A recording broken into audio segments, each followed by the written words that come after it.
Welcome back to the Angry Man podcast with Jason and Greg. He is Jason, the chosen one. I am Greg, a legend in my own mind. Jay, what's going on with you, bro? Chilling, man. This damn hour change, damn, they messed me up, but it's all good. It's all good. And you had a long night, man, with the XFL last night. What time did you get home last night? 2. 2:00. Shit. Yeah, man. I mean, well, you gotta do your thing. You gotta do your thing. Hey, man, peace to the chat, man. Who we got in the building, bro? We got T Ward, of course. He's always in the building. Shout out to T Ward in the Mic Check podcast. Brandon House, Uppercuts Boxing Nation is in the building. Benaya, Chi-Town Finance. He ain't gonna be able to join us today, but he'll catch the replay. And many more, man. We got 44 people in the building.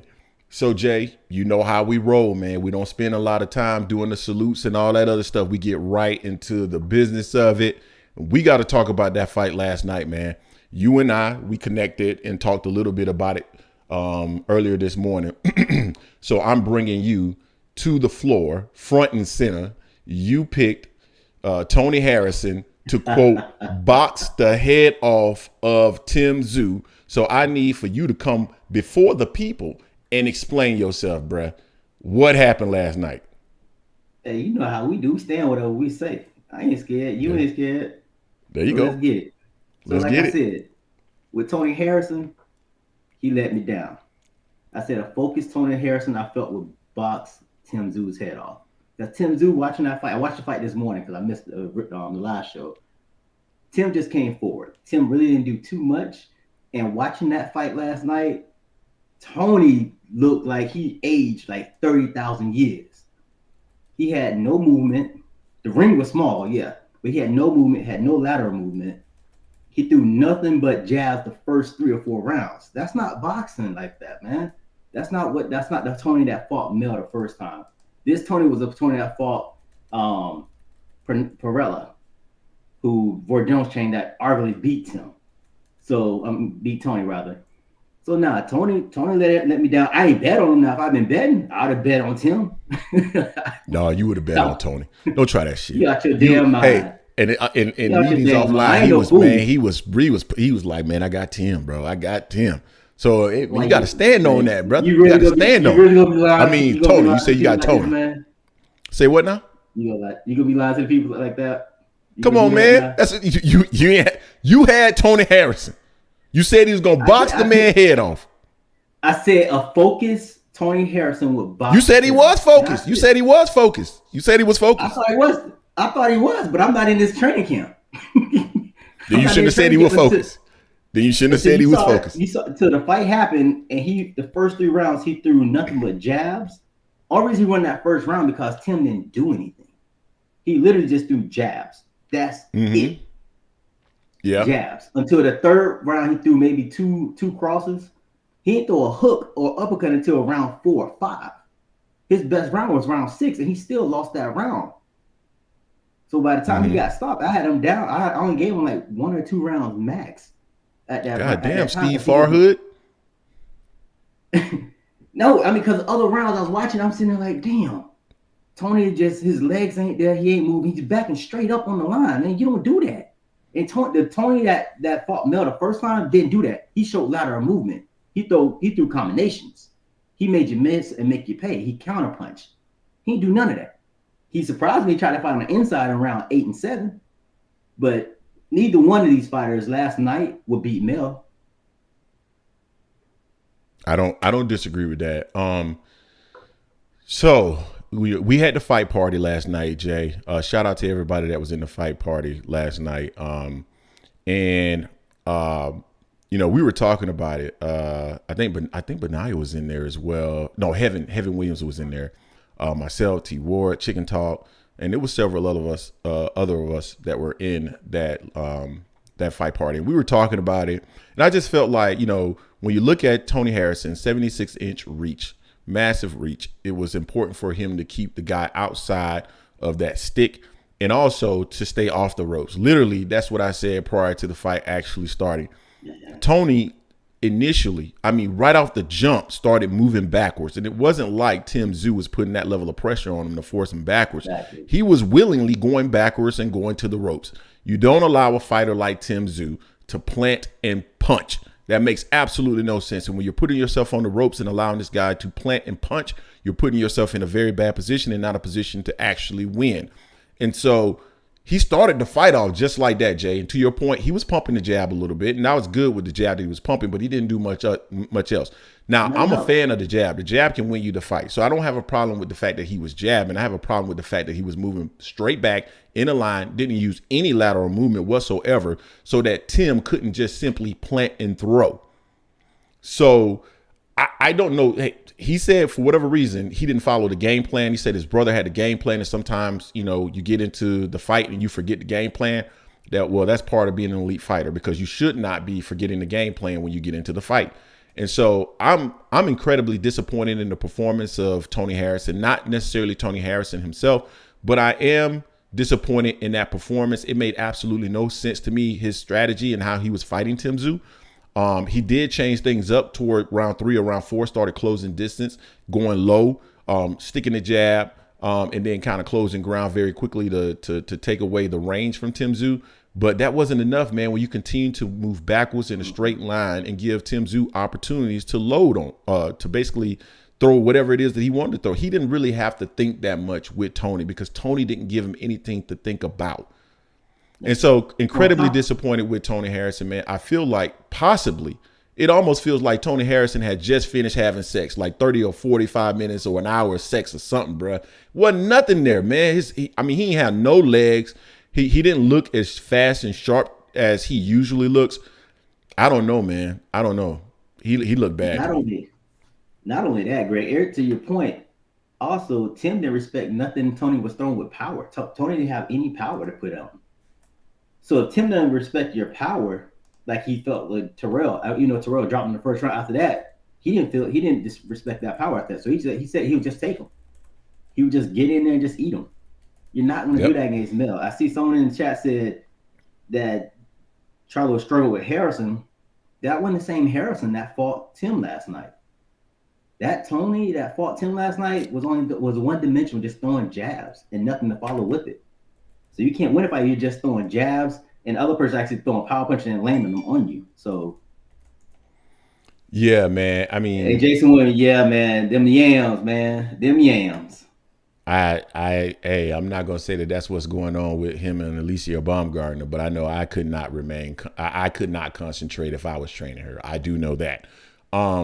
I don't know where Tony goes from here. I mean, I guess he's going to become the sparring partner to Tszyu. I mean, they gave him an invitation to come there and help him prepare for Jermell Charlo.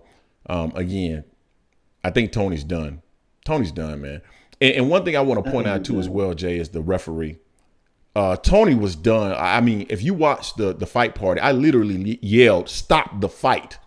You remember the guy from Rocky 4 when the Russian was beating the shit out of Apollo Creed? He was like, stop the goddamn fight. That's how I felt, bro. They needed to throw in the towel immediately, man. He was there as a sitting duck, and because if Tim was a better skilled fighter, oh my God, he would have teed off on Tony Harrison, man. It could have really caused some real damage. And then at the point where Tony turned his head, the fucking referee still didn't stop the fight. He literally turned his head.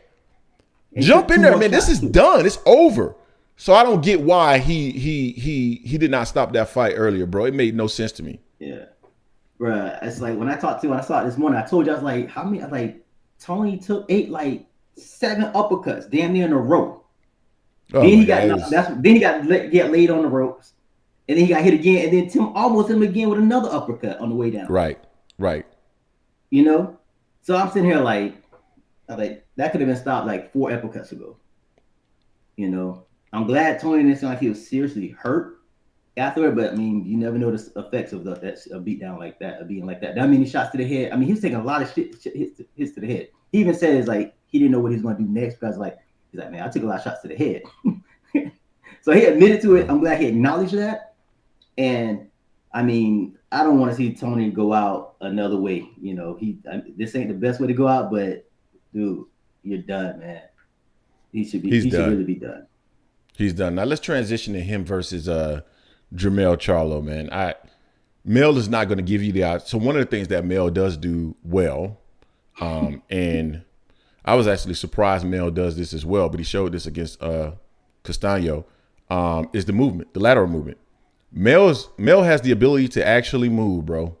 So Mel's not going to give you the opportunity to just tee off on him. Now, will Mel go to the rope sometimes? Probably. Maybe. But Mel is going to show a lot more movement. And what Mel stops and throws his shots and lands is going to be much more effective than what Tony Harrison was doing. So I don't think Tim has a chance against Jermell Charlo. I don't see it unless Mel doesn't come back and look like the same Mel after the hand injury. But there's no reason for me to believe that would be the case. No, I agree. I think Mel was watching this fight and just licking his chops with this fight here. Seeing this right here, Mel was just like, Tony didn't do any lateral movement. I do lateral movement, and I throw punches that hurt you. I go to the body. I fight you inside. I fight you outside. I'm not just going to throw one punch, and that's it. I agree. So, I mean, it's boxing. Everything is possible, but that Tim last night against Mel, if Mel comes back 100%, I don't see that happening either. Neither one looked good. I mean, neither one would beat Mel either way. Even if Tim had come back somehow and won that fight, neither one was going to beat. I don't think either one's going to beat Mel. I don't think either one of them can beat Mel either. We definitely know Tony Harrison can. I mean, I don't know if he just captured lightning in a bottle when he was able to beat Mel. I don't know if it was just his style that gave Mel problems. And we do understand that styles make fights. And so certain styles can give certain individuals problems. But, Tony Harrison, man, that's a wrap for him. And appreciate his time in the sport and what he's given the sport. But I think it's time to move on and be a trainer. And there's nothing wrong with that because he's doing a great job with Alicia Baumgartner. And his attention, his focus needs to be solely on Alicia Baumgartner and making sure that she becomes the best version of herself. That's how I agree with that. And Tony seems like he's a good dude, man. That's one reason I was picking. I was picking more with my heart. Logically, I was like, I don't know, because I was worried about the fight Tony first fought after his dad passed, and he even admitted to having some issues, being not totally mentally there. But I thought maybe having the chance to fight Mel again rejuvenated him, and I bought the wolf tickets he was selling to try to help him out on that one. I was wrong. But I'm glad you came to the congregation, man, and you stood on what you said, and it was proven once again that you are wrong and I was right, and that's been a common theme since we've known each other. But that's okay. All right, so moving on. This motherfucker gonna cuss me. He gonna cuss me out, boy. After this, he gonna cuss me out. So we got 91 people in the building, 44 likes. If you get the opportunity, please hit the like button or the dislike button if you don't like the content, but I'm pretty sure that you do. And also, if you look at the lower right-hand corner of the screen, you'll see a subscribe button. Subscribe to the channel. This is the Angry Man Podcast. AM Sports Media is the channel, and we're always dropping boxing-related content that I'm pretty sure that you will enjoy. All right, Jay. So let's transition. So there was a lot of energy this week around several topics that have to do with Gervonta Tank Davis and Ryan Garcia. And I want to make that transition and jump into some of those topics. So first and foremost, I want to touch on Tank saying that he's the face of boxing. And I definitely want to get the opinion of those who are currently in the chat. Shout out to Bruce Gass. I believe he's in the building. Shout out to Bruce Gass, man. He's in the building, y'all. Welcome. Tank saying that he is, and this kind of goes and ties back to a conversation that we had where God, I'm losing his name right now. What's the former promoter's name? He used to be a promoter, was with HBO. God, I'm losing his name right now, Jay. You know I'm old. I can't think of his name right now. It'll come back to me later. But you said all day today. Yeah. Okay. I almost said that. I'm gonna say it. Fuck you. Anyway, so Tank believes that he's the face of boxing. And we did a video on this. I disagree with Tank. I get the argument for Tank being the face of boxing, but I disagree. When I think about the face of boxing, I'm thinking about pay-per-view sales, and I'm also thinking about how you transcend the sport, right? So how do you connect with people who are not hardcore boxing fans? How do you connect with those who are more casual fans, right? So that's always how I think about it. And I exclude anybody that is not a star in the United States, right? So if you are a star in Australia and you can put asses in seats there, but you don't transcend over into the States, it doesn't matter to me. Or if you put asses in seats in the UK and it doesn't transition over into the United States, it doesn't matter to me, right? So that eliminates people like AJ. That eliminates somebody like Kambosos that, you know, he had, I think he earned a lot of money over there in Australia fighting Devin Haney. So that leaves in my mind Canelo Alvarez, Tank Davis, and of course, Spence. And so when I think about those three individuals in my mind, it's without a shadow of a doubt, it is Canelo Alvarez. He's the one that transcends outside of the sport today, in my opinion. Pay-per-view sales wise, I think he's putting the most asses in seats. Now, Chicken actually alluded to something last night that I was unaware of. He said that GGG, that fight only did 400,000 buys. I thought it did much more. And then his prior fight, he said only did 200,000 buys.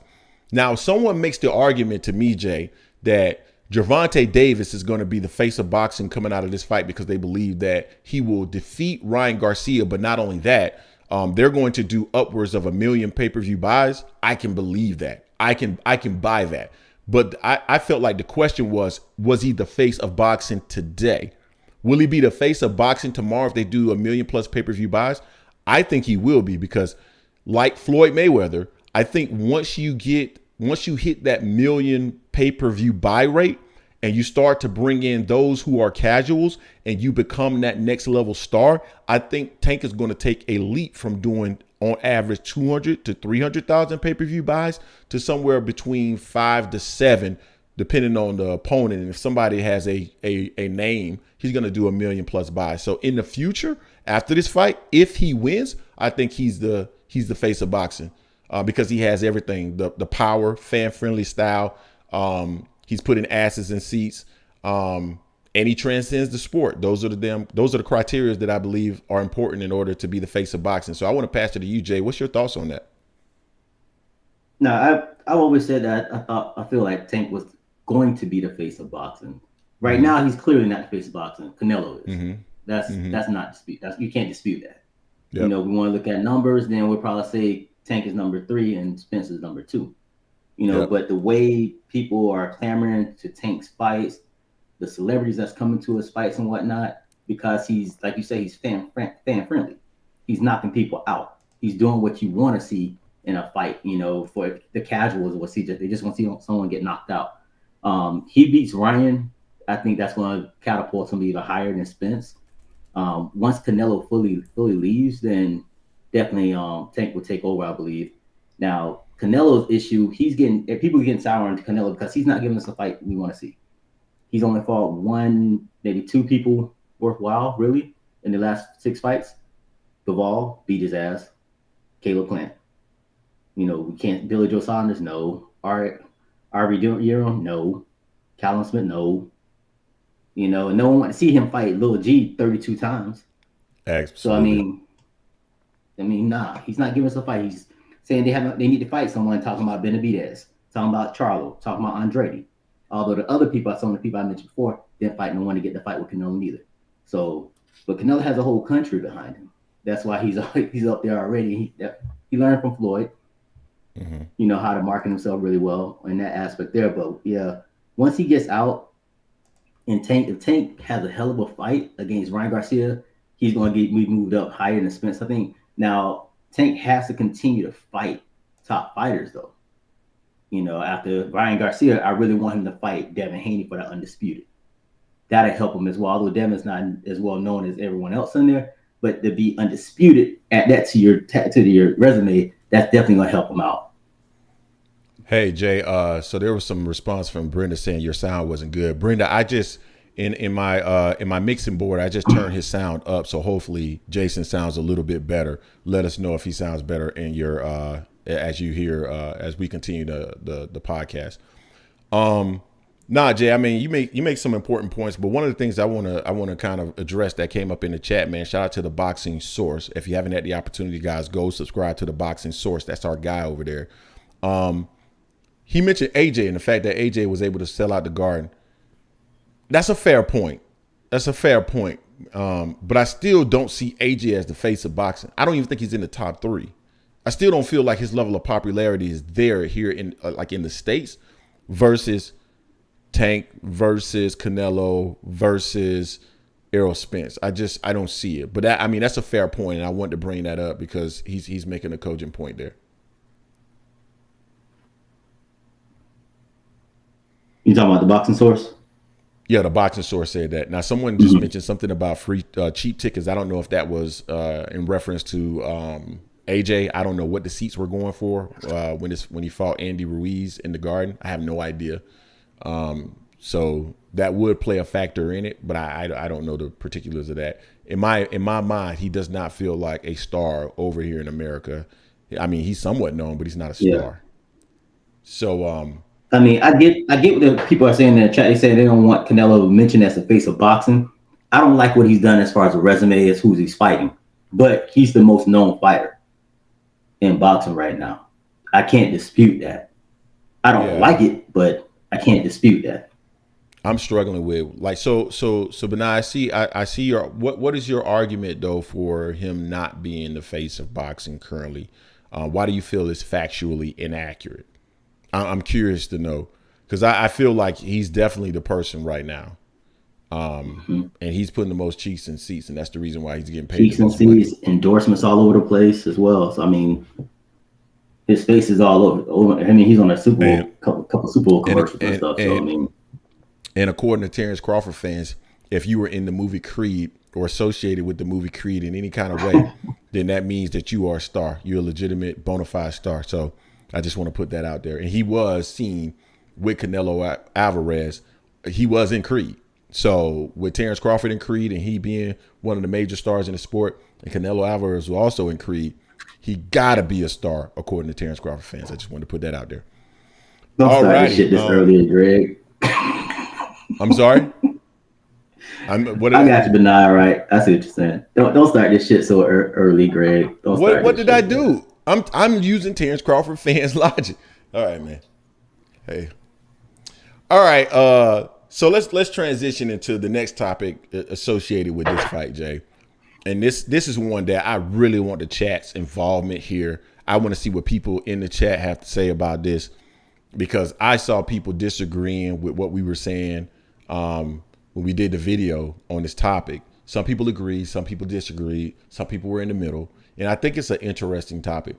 So Ryan Garcia started off the press conference, the first press conference, when he was interviewed, talking about all the stipulations that were in the contract, Jay. And that's all fine and dandy. But the approach to me felt like complaining and whining. And I really didn't want to hear that, because at the point in which you signed a contract, regardless of why you did it, you signed a contract. And it's not a situation where it's something that has not occurred in the sport of boxing. We've seen people held to a weight limit. We've seen rehydration clauses in the sport before. This is not new.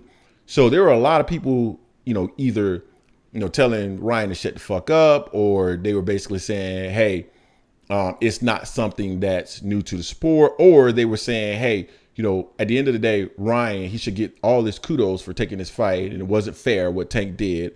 Or it was some combination in the middle, right? Or the weight was okay, but the rehydration clause wasn't, whatever.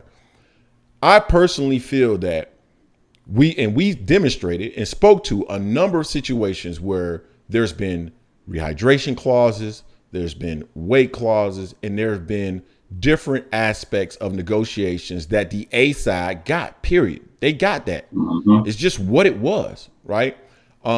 Sugar Ray Leonard against Marvin Hagler. He got basically everything. The location, the gloves, the amount of rounds, the ring size. Oscar De La Hoya versus Bernard Hopkins, 156-pound limit for the middleweight title. And I believe, if I'm not mistaken, there was a rehydration clause in that as well. So he didn't allow Hopkins to even come in at the middleweight limit for the middleweight title. These things are not new. So I do give Ryan kudos for, hey man, I'm going to take this fight regardless because I believe that I can beat that man, but present it as that. Do not present it as something that you could later say or use as an excuse. Come in and say, hey, this dude is so afraid of me that he put all these stipulations in this and I'm still going to tax that ass. That's what I wanted to hear, Jay. What's your thoughts on that, man? And then I want to see what's going on in the chat. Built-in excuse, man. Like you said, the rehydration clause it's been done before. This ain't nothing new. Hell, we can even talk about the fight just happened last night. That little ass ring that Tim had Tony fighting in, so Tony can't run nowhere. Yeah. I mean, it happens. And the fact that people are making it seem like Ryan has been fighting at 140, 147 is crazy to me. He's only had 2 fights really at 140, and those 2 people he fought at 140, guess what? They came from 135. He pulled them up to 140. So him fighting Tank at 136 with a rehydration clause where you can't go above 146, 136 and can't go above 146 for both of them. What's the issue? Tank had trouble making weight before. It's not like Tank's a huge dude, not going to have to abide by the same rules. So, I mean, it's just an excuse. I can't stand excuses. And like you said, it's like, look, I agree to all I had to do was say, I agree to everything. I'm going to beat his ass. I'm going to beat him where he wants me to meet him at, right there. Point blank, period. Just cut the shit, man. Just cut the shit. Yeah, somebody mentioned in the chat, and I think this is the argument that people are using. And I'm going to be honest with you, Jay. I find it very difficult to argue with this opinion. I still don't believe that you can necessarily. Here's what I say on this. So Tank fought Mario Barrios at 140 pounds. Correct me if I'm wrong, Jay, but that was that for a title? That's for a belt, yeah. So Tank allowed him to come in at the 140-pound limit because maybe it was a title. This has no title on the line. So maybe he's saying, I'm going to use my A-side stature in order to get what I want out of this. I don't know. But I get that argument. I do get that argument that people are trying to make, saying, why did you allow Barrios to come in at 140 pounds with no catch weight and no rehydration clause, but you're doing that for Ryan? I mean, that's a legitimate argument. I won't argue that.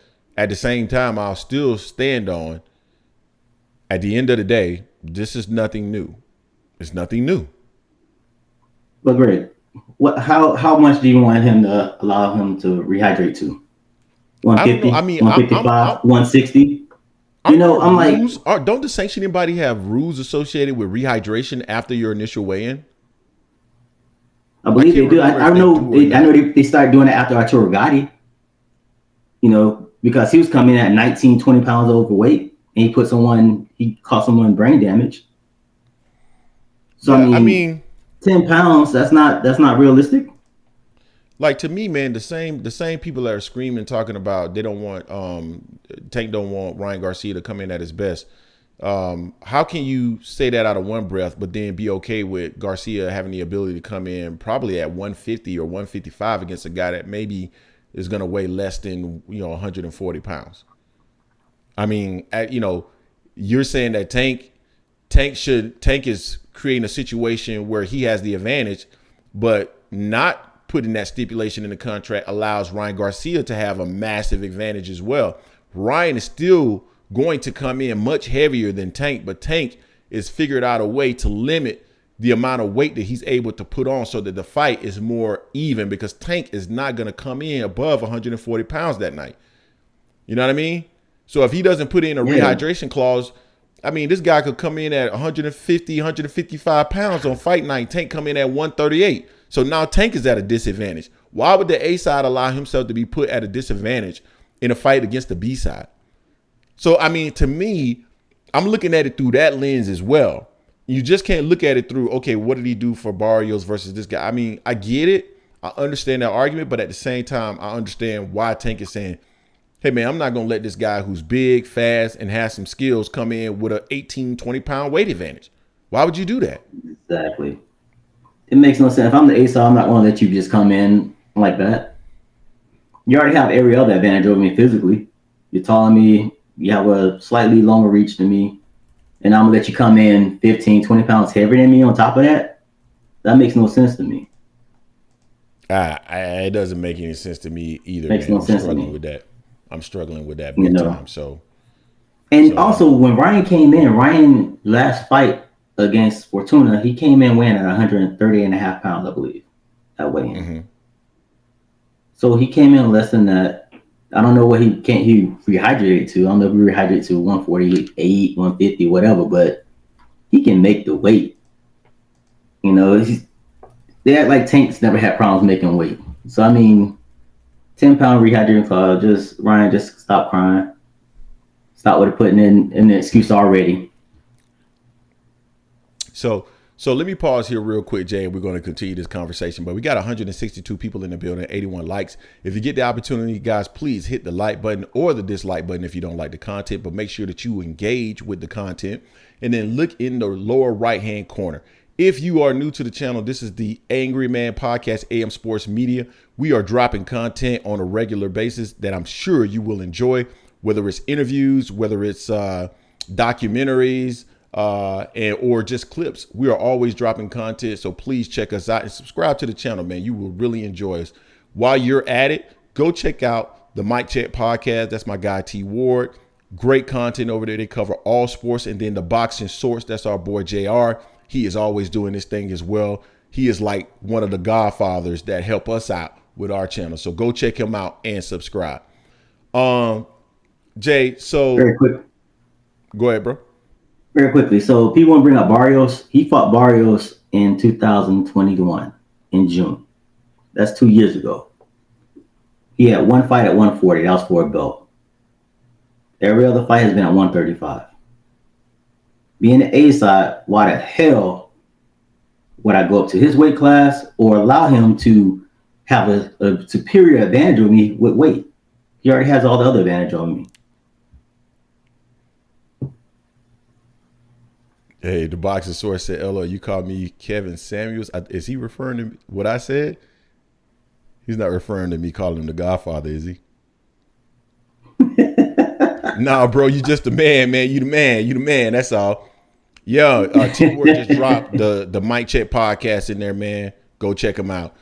So, Jay, I want to stay on the same topic, but kind of transition a little bit. So, we know that Ryan Garcia made a lot of concessions to make this fight. And in a video, in the second press conference, I would say he called Errol Spence and Terence Crawford out to some degree. He's saying that the biggest fight in the sport today is occurring because of Ryan Garcia and the concessions that he made, the capitulation that he did in order to make this fight. And that Errol Spence didn't do it. Terence Crawford didn't do it. Now, whatever side of the fence that you're currently on, whether that's Errol Spence or Terence Crawford, the fact remains is that the fight did not get made. And so Ryan actually has a point here, bro, when he says he did it and these other guys didn't. And so I feel like Ryan should get the respect of boxing fans for taking this fight. Tank is dangerous. Tank is fast. Tank is skilled. Ryan could have went down the path of continuing to fight the same types of fighters while being a social media darling and making a shit ton of money doing it. And no one would have said anything about him other than the true hardcore boxing fans. We would have shitted on him, but still, he could have made a shit ton of money just doing what he was doing. His promoters didn't want this fight. There's no way that anybody can convince me that Oscar De La Hoya and Bernard Hopkins wanted this fight. Ryan Garcia is the reason why this fight is being made on that end.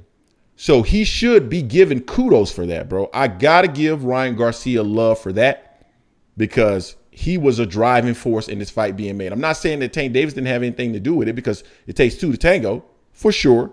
And everybody's always talking about the PBC is unwilling to make fights and they're not making the biggest fights in the sport.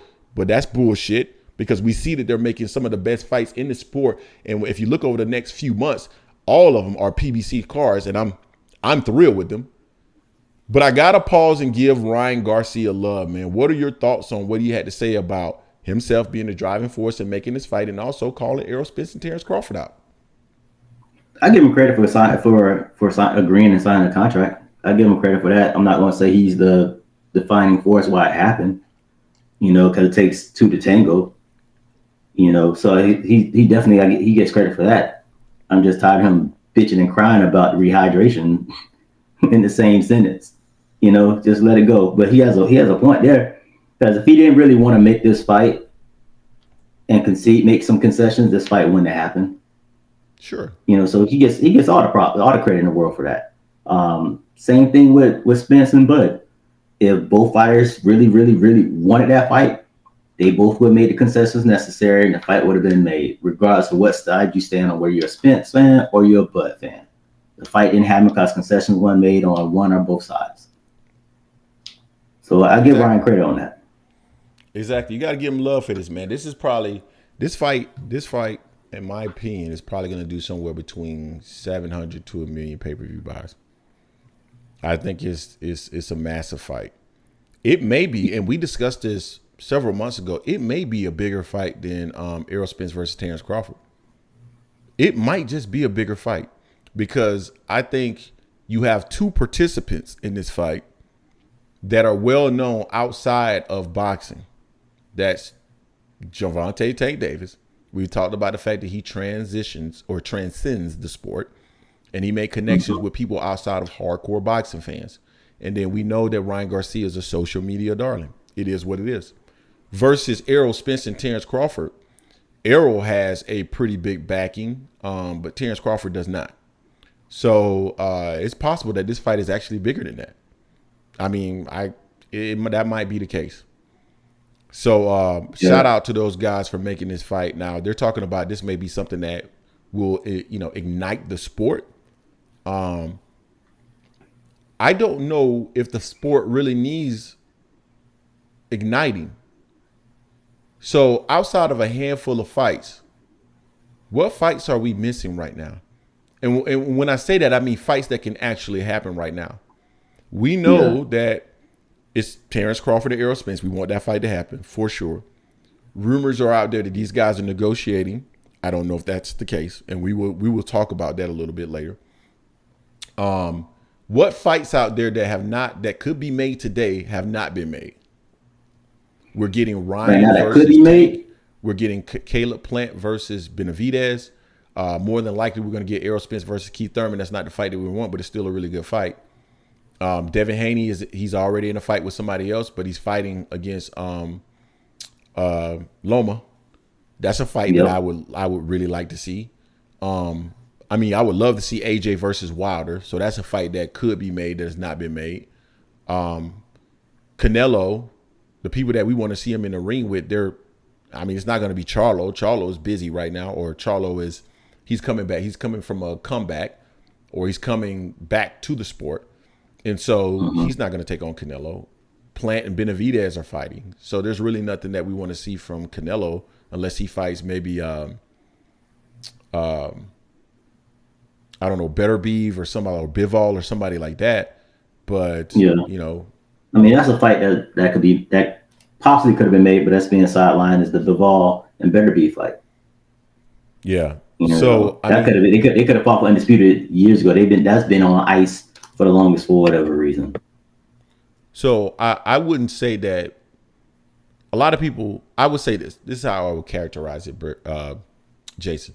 I almost called you my wife's name. This is how I would characterize it.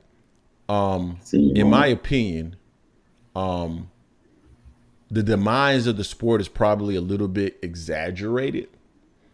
But there is still opportunity to make things better. Hopefully this could possibly stimulate things to be better, but I don't think the sport is on life support or anything like that. So Jay, what's your thoughts on that? No, I agree. Especially with the line of fights that have been lined up, that's coming up, that's in the pipeline these next month and a half, 2 months. We got some really good fights lined up that's coming for us. So that's going to keep us, amped up. We're not getting the main fight most of us wanted, which was, the Bud Spence fight. That's not happening. Hopefully it happens later on this year. But outside of that, like you said, I mean, we're getting a lot of good fights. I mean, hell, cool boy stuff going over the fight of Nui.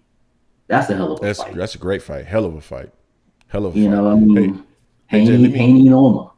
let's acknowledge LT. This is our guy. This is one of our day ones. Shout out to him, $10. Appreciate that, man. Appreciate the love and support for the channel. Why I get the feeling Ryan would drop out of the fight because of what he said about Spence and Bud. He has a history of it. Jay, this is something you've been concerned about with Ryan for a while. You've spoken on this multiple occasions. Thoughts?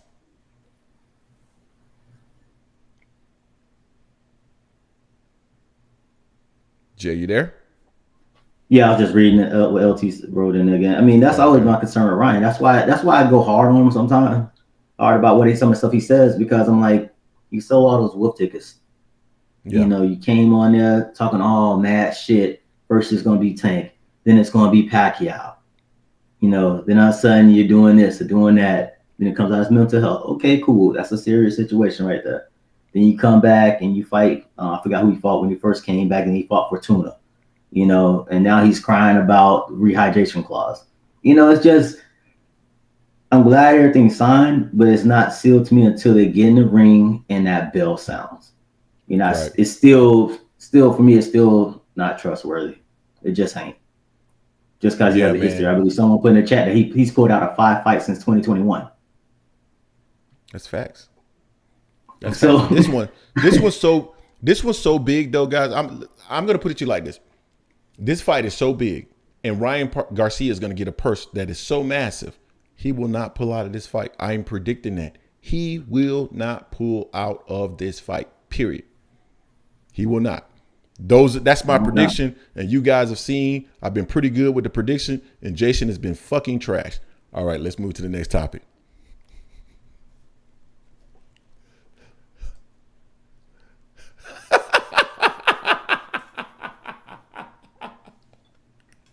I had to go there. We having some senior moments, so you know sometimes, unfortunately, people get older. You know, they do say erratic shit.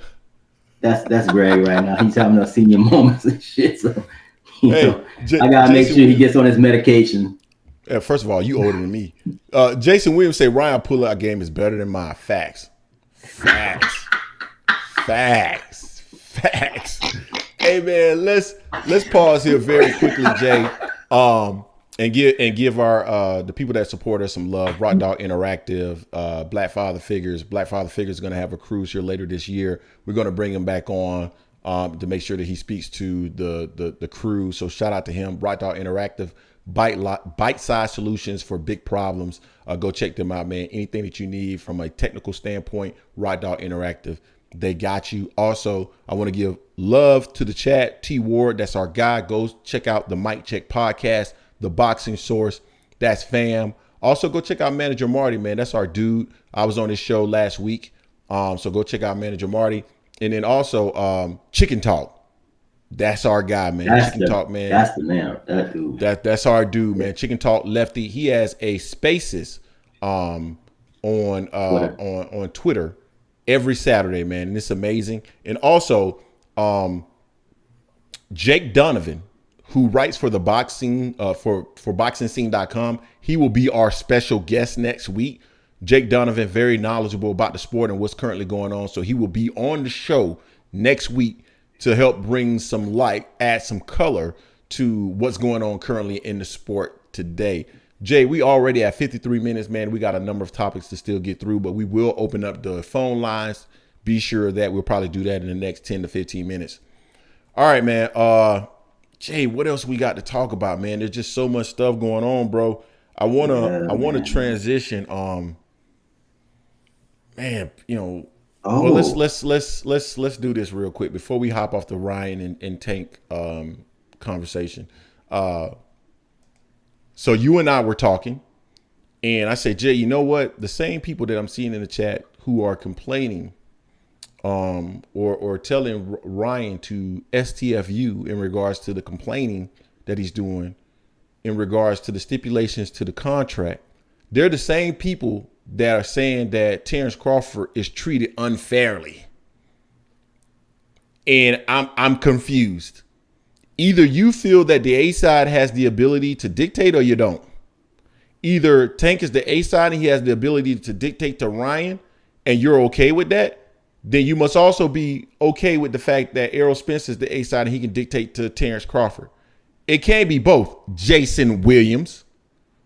So, Jay, what are your thoughts on that, bro? Man, you know, at that point right there, it makes me give a little bit more respect to Ryan. Because one thing about Ryan and Bud, they both agreed to a fight. You know, one agreed to a fight with Spence. One agreed with a fight with Tank. Only one signed. And we know which one was that signed. So, yeah, I mean, you can't have it both ways. You know, if you're telling Ryan that STFU, then you can't be saying, well, Bud needs to speak up. Bud needs, nah, can't have it both ways. Just can't have it both ways. Exactly. And that's been my issue sometimes, man. One of the things that we try to do on this channel, Jay, as much as possible is stay consistent. And when people bring up good points that counter our arguments, we try to highlight the fact that it counters our argument, but we may still feel that there are other circumstances that outweigh that one circumstances or that one circumstance, or maybe a situation that someone is able to convince us of something different. I mean, it's quite possible. It is what it is. We have never claimed to be the foremost experts in the sport. We have never claimed that we are always correct. And so there may be a different opinion that, makes more sense than ours. But at the end of the day, I don't know, man. It's just, it's interesting. Let's just say that. So Jay, let's go ahead and make that transition, bro. Last week, if you were a part of the conversation last week, we got ambushed, Jay, by friend to the show, Easy Bands. I don't think he's in the chat because usually he's in the chat. We got ambushed with news that Terence Crawford initiated conversations to fight Jerron Boots Ennis, and he wanted us to give our opinion on that live before we had the opportunity to dig into the details of what was going on. And, we later on, I think it was the next day, YSM, he went live and spoke to some of the details associated with what happened, which was the fact that BLK Prime, let me back up, Blue Blood Sports TV was in conversation with Desmond Gum, who is the president of BLK Prime. And apparently, and I think this is from Blue Blood. I don't watch Blue Blood stuff, so I can't give you verbatim what he said, but apparently Desmond Gums wanted to know who would be the next best opponent for Terence Crawford, and Blue Blood recommended it would be Jerron Ennis. They reached out to Bozy Ennis. Bozy Ennis quickly recognized that he needed to point them into the direction of Stephen Espinoza, and they had an hour-long conversation, and that was that. I speculated the very next day that Stephen Espinoza more than likely had a conversation with BLK Prime, realized very quickly that these guys do not represent Terence Crawford, nor did they bring anything to the table, or it sounded very fishy, and decided to reach out directly to Terence Crawford and found out very quickly that Terence Crawford was not represented by these guys and that he really had no real interest in fighting Jerron Ennis. More so, he was focused on the Errol Spence fight, which makes all the sense in the world. And so that was done. And later on that week, during the presser, YSM got the opportunity to talk to Stephen Espinoza, and Stephen Espinoza pretty much confirmed what I was speculating. So Jay, very quickly, what's your thoughts on that? And I'm going to check out the chat, see what they're talking about in here with this. It's funny, man. I mean, I see why BLK would want to do something like that, because they have no fighters on their banner for the most part. You know, AB's not with them no longer. You know, Bud was only a one-fight deal. But it's funny to me because I'm like, Bud nor Boots, neither one needs BLK involved in this. BLK Prime is pretty much a non-factor because they're not signed for Bud, and Bud's not signed to them, so they can't really do anything for Bud. You know, they can't do nothing for Boots. They can try to grab him because they're both, Boots is kind of like a free agent. He has a kind of like a honor deal with Showtime. We know Bud is a free agent, so I mean they can do it that way. But if I'm on Bud's side, I'm like, thanks, but I don't want to split the pot 3 ways. I really don't need you. What? That was the other thing that I pointed out. And I think you pointed that out as well. What? For what? Yeah. Why do you need BLK Prime? Yeah, I don't need you. And then same thing on Showtime side. Like, thanks for calling us, and thanks for letting me know you're interested in Boots and a Bud. But how do you have any relation with Bud besides that previous fight? Because he's not signed to you. So thank you for that information there. Let me call Bud directly. Because again, why do y'all want to split the pot 3 ways when it can just be between us and Bud? I don't understand that. I don't understand that at all. I mean, it's a good try by BLK Prime because they definitely need someone. Why not? I felt like right off the bat, when you start to hear the information and you start to take the pieces and you start to triangulate the information that that occurred prior to hearing that, all you have to do is use your logic and you can come to the same conclusion I came to. And I thought it was a Hail Mary attempt by BLK Prime because they don't have anybody, guys. They had Adrian Broner. I think they thought they were signing Adrian Broner from 4 or 5 years ago, who was still a well-known name and somebody who was relevant in the sport. And not saying that AB is not relevant, but he's not the same AB from 4 or 5 years ago. And they realized that they don't have that. And now it's like, okay, what can we do? We just did business with Terence Crawford. Maybe there's an opportunity to circle back there and do some more business with Terence Crawford. Who would be someone who, if we got him in the ring with Terence Crawford, it would be a big fight that we could bring to Terence Crawford and say, hey, why don't you come back to the platform and fight on the platform again? And that was Jerron Ennis. But I don't think this was something that was initiated by Terence Crawford. And I think Terence Crawford fans ran and they grabbed onto that, man, because they wanted something that they could take a sliver of and create a narrative like they always do. Brendan McDonald and Jason Williams. I got to call y'all my people, but I got to call y'all out because y'all do that quite regularly. So at the end of the day, I don't think there was ever any real desire to do that. And I mean, it is what it is. Hopefully, and Steven Espinoza did mention this, that Errol Spence and Terence Crawford remain focused on each other. Now, does that mean that these 2 individuals are currently negotiating between each other? I don't know. Are they talking? Probably. I haven't seen any divisive or derogatory posts from Terence Crawford for a while. Errol Spence tends to not do those types of things. So maybe there is something going on behind the scenes. But that leads me into our next topic, Jay. But first, I'm going to pause here and say we got 186 people in the building, 104 likes. If you get the opportunity, guys, please hit the like button or the dislike button if you do not like the content.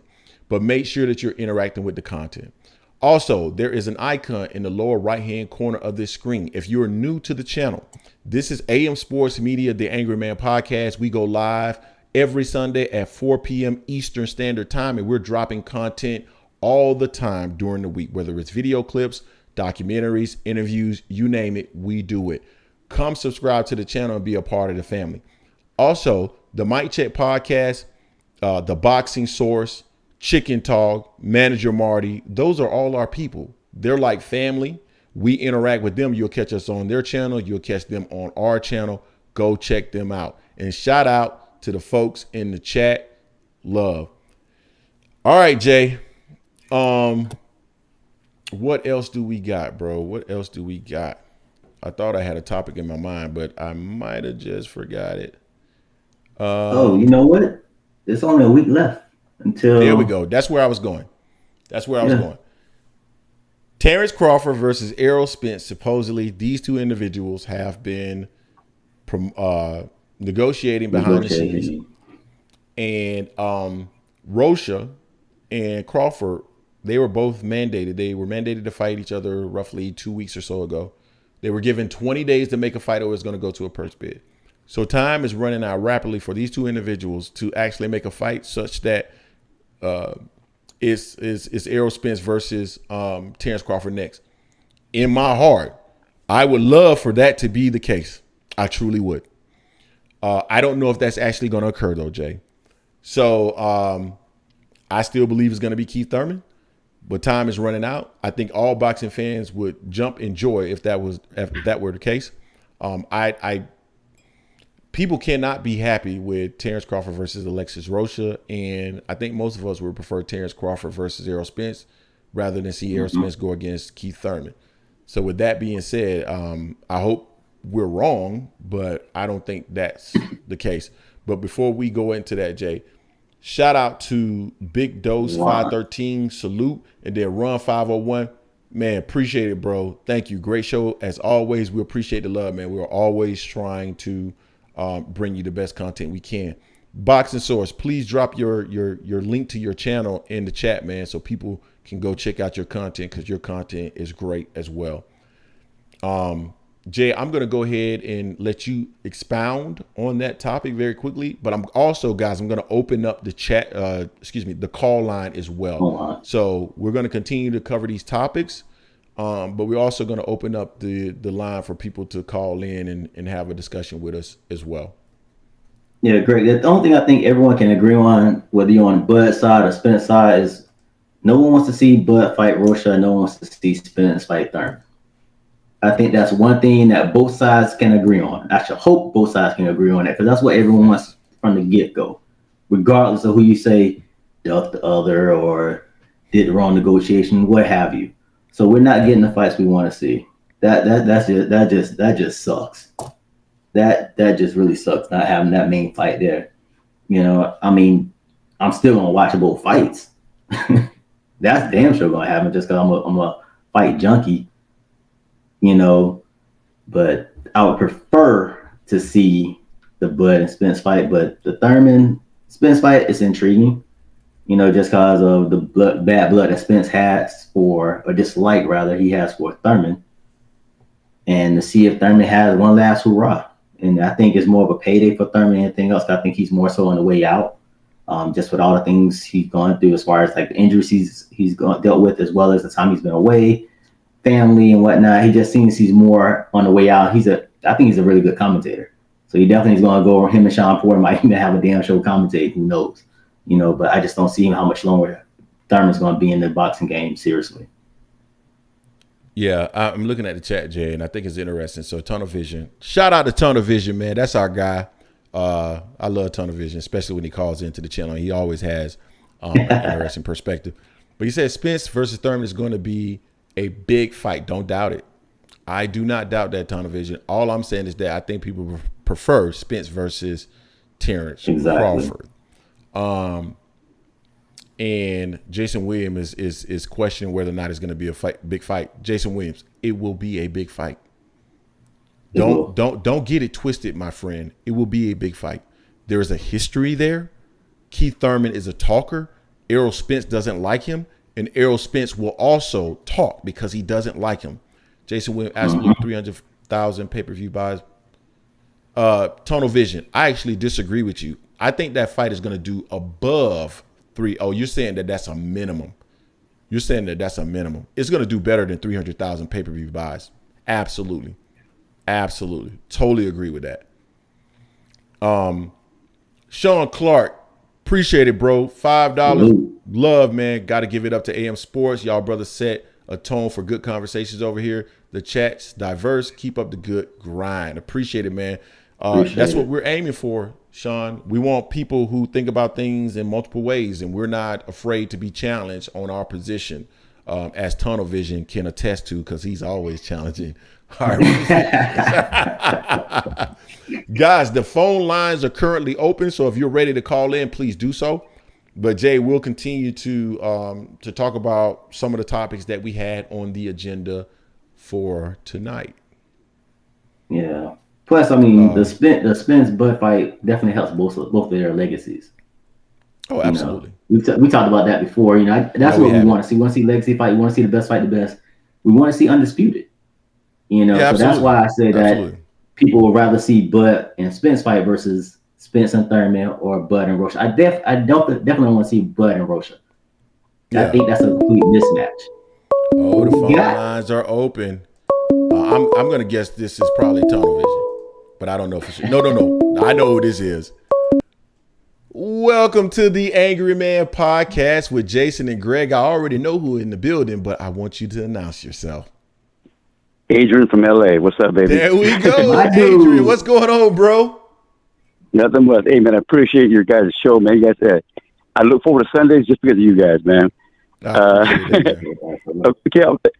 great. Okay, I want to get back to you. So as far as this is the first time, and I kind of disagree with you on that Tszyu fight last night, okay? Now, I thought Tszyu looked pretty damn impressive, okay?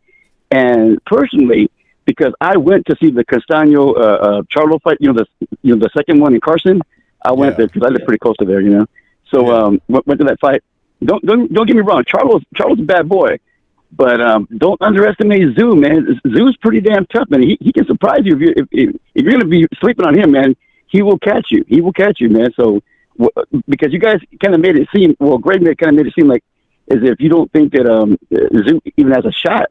I think Tszyu does have a shot, man. He proved a lot to me last night. It kind of reminded me of his dad. So let me expand on that. So does he have a shot? Of course, yeah, of course he does. I mean, it's boxing, so anybody has a shot, and he has enough power to hurt Charlo. So he has a shot for sure. Yeah. But my thing is the way that Tony Harrison fought last night. I mean, a lot of people would have looked good against him. You know what would have made Tszyu look bad last night? Any kind of level of movement, which Tony Harrison didn't present last night. So that's my concern when I think about Tszyu. When you face him against somebody like Charlo, who actually has the ability to move, so that he can't just set his feet and throw, I think you're going to see a different Tszyu versus an opponent like that, which I think Charlo brings some skills to the table that's going to exploit some of the weaknesses of Tszyu. But does he have a chance to win?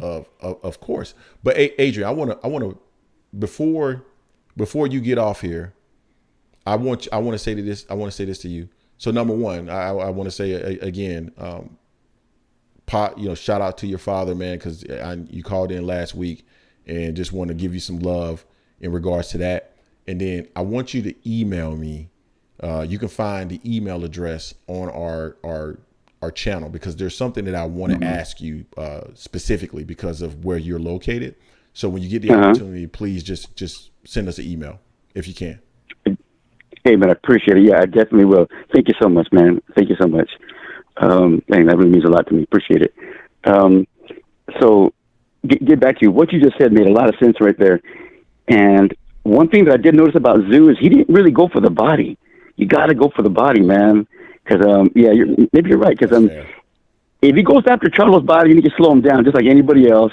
You can always slow people down with the body punches. Tszyu, as you seen last night, he really wasn't going for the body too much, And that's one thing, I just thought about that. It wasn't too smart of him, But Harrison did have a pretty good jab to start out with, Yeah, he did. I mean, I think the difference between like a Tszyu and a Castano, I think Castano's the better boxer. Okay. I think he's slicker. I think he's more. Yeah, I think he has a better IQ than Tszyu.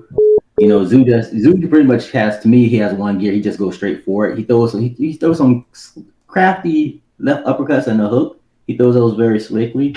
But I don't think he's to the level of Castano as far as like the boxing ring IQ.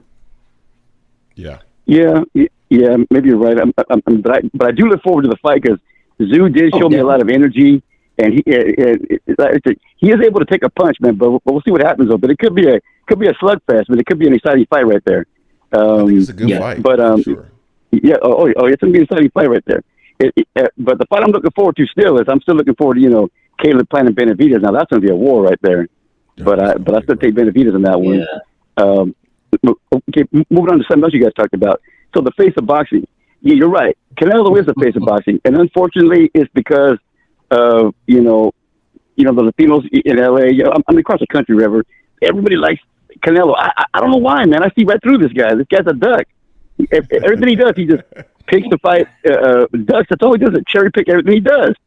And I can't stand Canelo, man. And I'm passing that rumor around, man, to my people, man, because he has to get in there with Benavidez, first of all, without a doubt. And there can't be no excuse about, I don't fight Mexicans no more. Hell, man, I never heard a Mexican ever say that before. I never heard an African American say that. I never heard anybody say that before. They won't fight their own race. Either. Because if it happened, I mean, think about it. I mean, if Mayweather said that, then you never would have got the fight against Judah and all these other good guys, Mosley and all that. Come on, man. So where does that bullcrap come from? Well, I don't fight Mexicans. Hell with that, man. You got to fight everybody, man. Whoever's up, I don't care what race you are, you got to fight the best, man. You fight the best. You got to fight the best, period. And, totally agree with and that. Canelo is a face of boxing, man. He comes out of some beer commercial, whatever, with, what was it, Serena Williams in it and all that. So Canelo is the face of boxing, but hopefully we can get him the hell out of there, man. But right now, he is the face of boxing right now. One more thing I want to touch upon, and I want to get your opinion on it. So the thing about Boots possibly fighting against Crawford, I agree 100%, man. I think that's just a bunch of bull crap because, like, in case I'm wrong, Crawford doesn't have any promoter, right? So what is BLK even trying to get in the mix for? What are they trying to do there? They need to get someone on their platform because they don't currently have a fighter or any fights planned for their platform. So they said that they're going to have a banner 2023. Clearly, that's not going to be the case because of what's currently going on. So I think it was a Hail Mary to try to get someone on their platform, and it fell flat. Well, they just dropped Broner, right? Didn't they just drop Broner recently? Exactly. So now they have no. Yeah, they split ways. Wow. You know, I think that whatever Crawford got paid from them, it definitely wasn't $10 million. I don't believe it was, at least. But that might have set them back a lot, man, because they didn't make no money on that fight. You know, maybe they're trying to get some money back from Crawford, trying to talk him into come back for one more fight so they can make some money. But I don't know, man. BLK Prime, man, they might be DOA, man, like Greg said last week. DOA, man. DOA. They are done, in my opinion, unless they pull out something. Now, I don't know how deep their pockets run, so maybe there's an opportunity for them to snag somebody. But right now, they appear to be DOA. I agree 100%. Hey, man, I appreciate all you guys' time right now. Thank you very much for that shout out, Greg. Man, my dad would have loved to hear it, man. So shout out to my dad, Cholin, out there. Love you, Dad. And like always, I always send a shout out to my son, Jeremiah. Love you too, son. So you both, Greg and Jason, you both have a real nice Sunday. God bless you both, man. Appreciate it, man. And I'll get back to you on your email, Greg. All right, man. Absolutely, man. Look forward to hearing from you. You too, Adrian. All right. God bless you both, man. Thank you very much for your time. Thank you. All right. Bye. Later, my guy. All right, man. That was a caller. He calls in every week, man. That's Adrian, man. I love to see him calling in and get his insight on what's going on currently in the sport today. Let me pause right here, Jay, and say we got 186 people in the building, 128 likes. If you get the opportunity, please hit the like button or the dislike button if you don't like the content. But make sure that you engage with the content. And also in that lower right-hand corner, there is a subscribe button. If you're new to the channel, hit that subscribe button. Jason and I are always dropping content on a regular basis, documentaries, interviews, video clips. You have it. And we're working on expanding on some stuff, guys. It's moving forward. So I'm greatly appreciative of everybody and all your support. Yeah, Jay, you know, BLK Prime, man, I just can't see them. And oh, by the way, 323 was the area code that just called in. If we missed your call, please call back. The phone lines are open right now. BLK Prime, I just don't see those guys being in a position to do anything at this moment. We got the 203 calling in right now, Jay. I actually believe that this is tunnel vision, but let's see. You are on the Angry Man podcast with Jason and Greg. Who do we have in the building today? Hey, what's going on? It's your boy Tunnel Vision. Ah, Jay, I'm getting good at this shit, bro. I'm getting good. What's going on, Tunnel? Not much, but just a couple of things. Yeah, I mean, first, as far as with Tzsyu and you know what he might be able to do in the fight about with Charlo. I mean, I understand people saying, "Oh, don't sleep on them, don't sleep on them." That man's he might die in that ring. Charlo's gonna beat the brakes off that boy. I mean, he has no inside game whatsoever. I'm seeing he had no pop. Harrison he had no pop to it, but you could see as soon as Tzsyu came inside, you could see he was able to kind of like catch him with little shots to the body and stuff like that. It's just like this guy has no inside game. If you have no inside game, you're trying to play that game with Charlo, you're gonna die in that ring. I mean, you're absolutely going to die in that ring. Charlo. And Charlo has a jab. Charlo has, he has good movement, durability. We've seen him get hit with shots, and him be able to eat those shots, So it's not going to be like a Harrison thing where in the last couple of fights we see him against kind of touchy. To me, he looked kind of sketchy the last two fights. So because of that, nah. I think Tzsyu. I think he can actually contend with a lot of these other guys. I just think as far as Charlo's concerned, I think that's stylistically, I think it's a bad style for him. And I think he's gonna get his ass whipped. And he's feeling himself right now. After the first couple of rounds, it ain't gonna be like that. And if anybody doubts that, go watch the fight with Charlo versus when he had, I forget the guy's name, when they had the fight on pay-per-view during the pandemic, because during the pandemic there was no crowd, so then you could really hear the shots, and you'll see how hard Charlo really hits, and that boy's gonna get hurt. My thing is this, Tony. Yeah, he got a puncher's chance, but what I saw from Tony Harrison last night, man, Charlo can move. Charlo has lateral movement. He's not going to have the opportunity to plant and throw. It's just not. And then whatever. So I saw, to your point, I saw Tony Harrison throw some 1-2s that caught.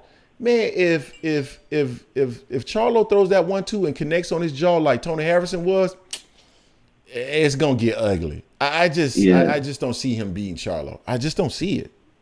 Not only that, Greg, to your point, Tony, you mentioned about the inside game. Tony Harrison was actually getting in on Tszyu with the inside game, and I'm like, I think it was around 6 or 7, and I'm like, Tony ain't got no inside game really.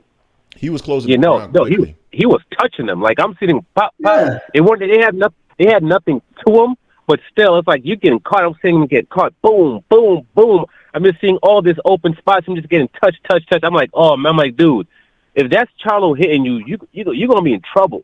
So I just think that's gonna be one of those situations like with Castano, where you're getting hit, and then it's physically just gonna break down. And this ain't no kid that's like, that's like grown up from the trenches and stuff like that. His dad was, I think it's gonna be real hard for him in there. And right now he's feeling himself, but he has he has a lot of confidence, I think, in himself right now.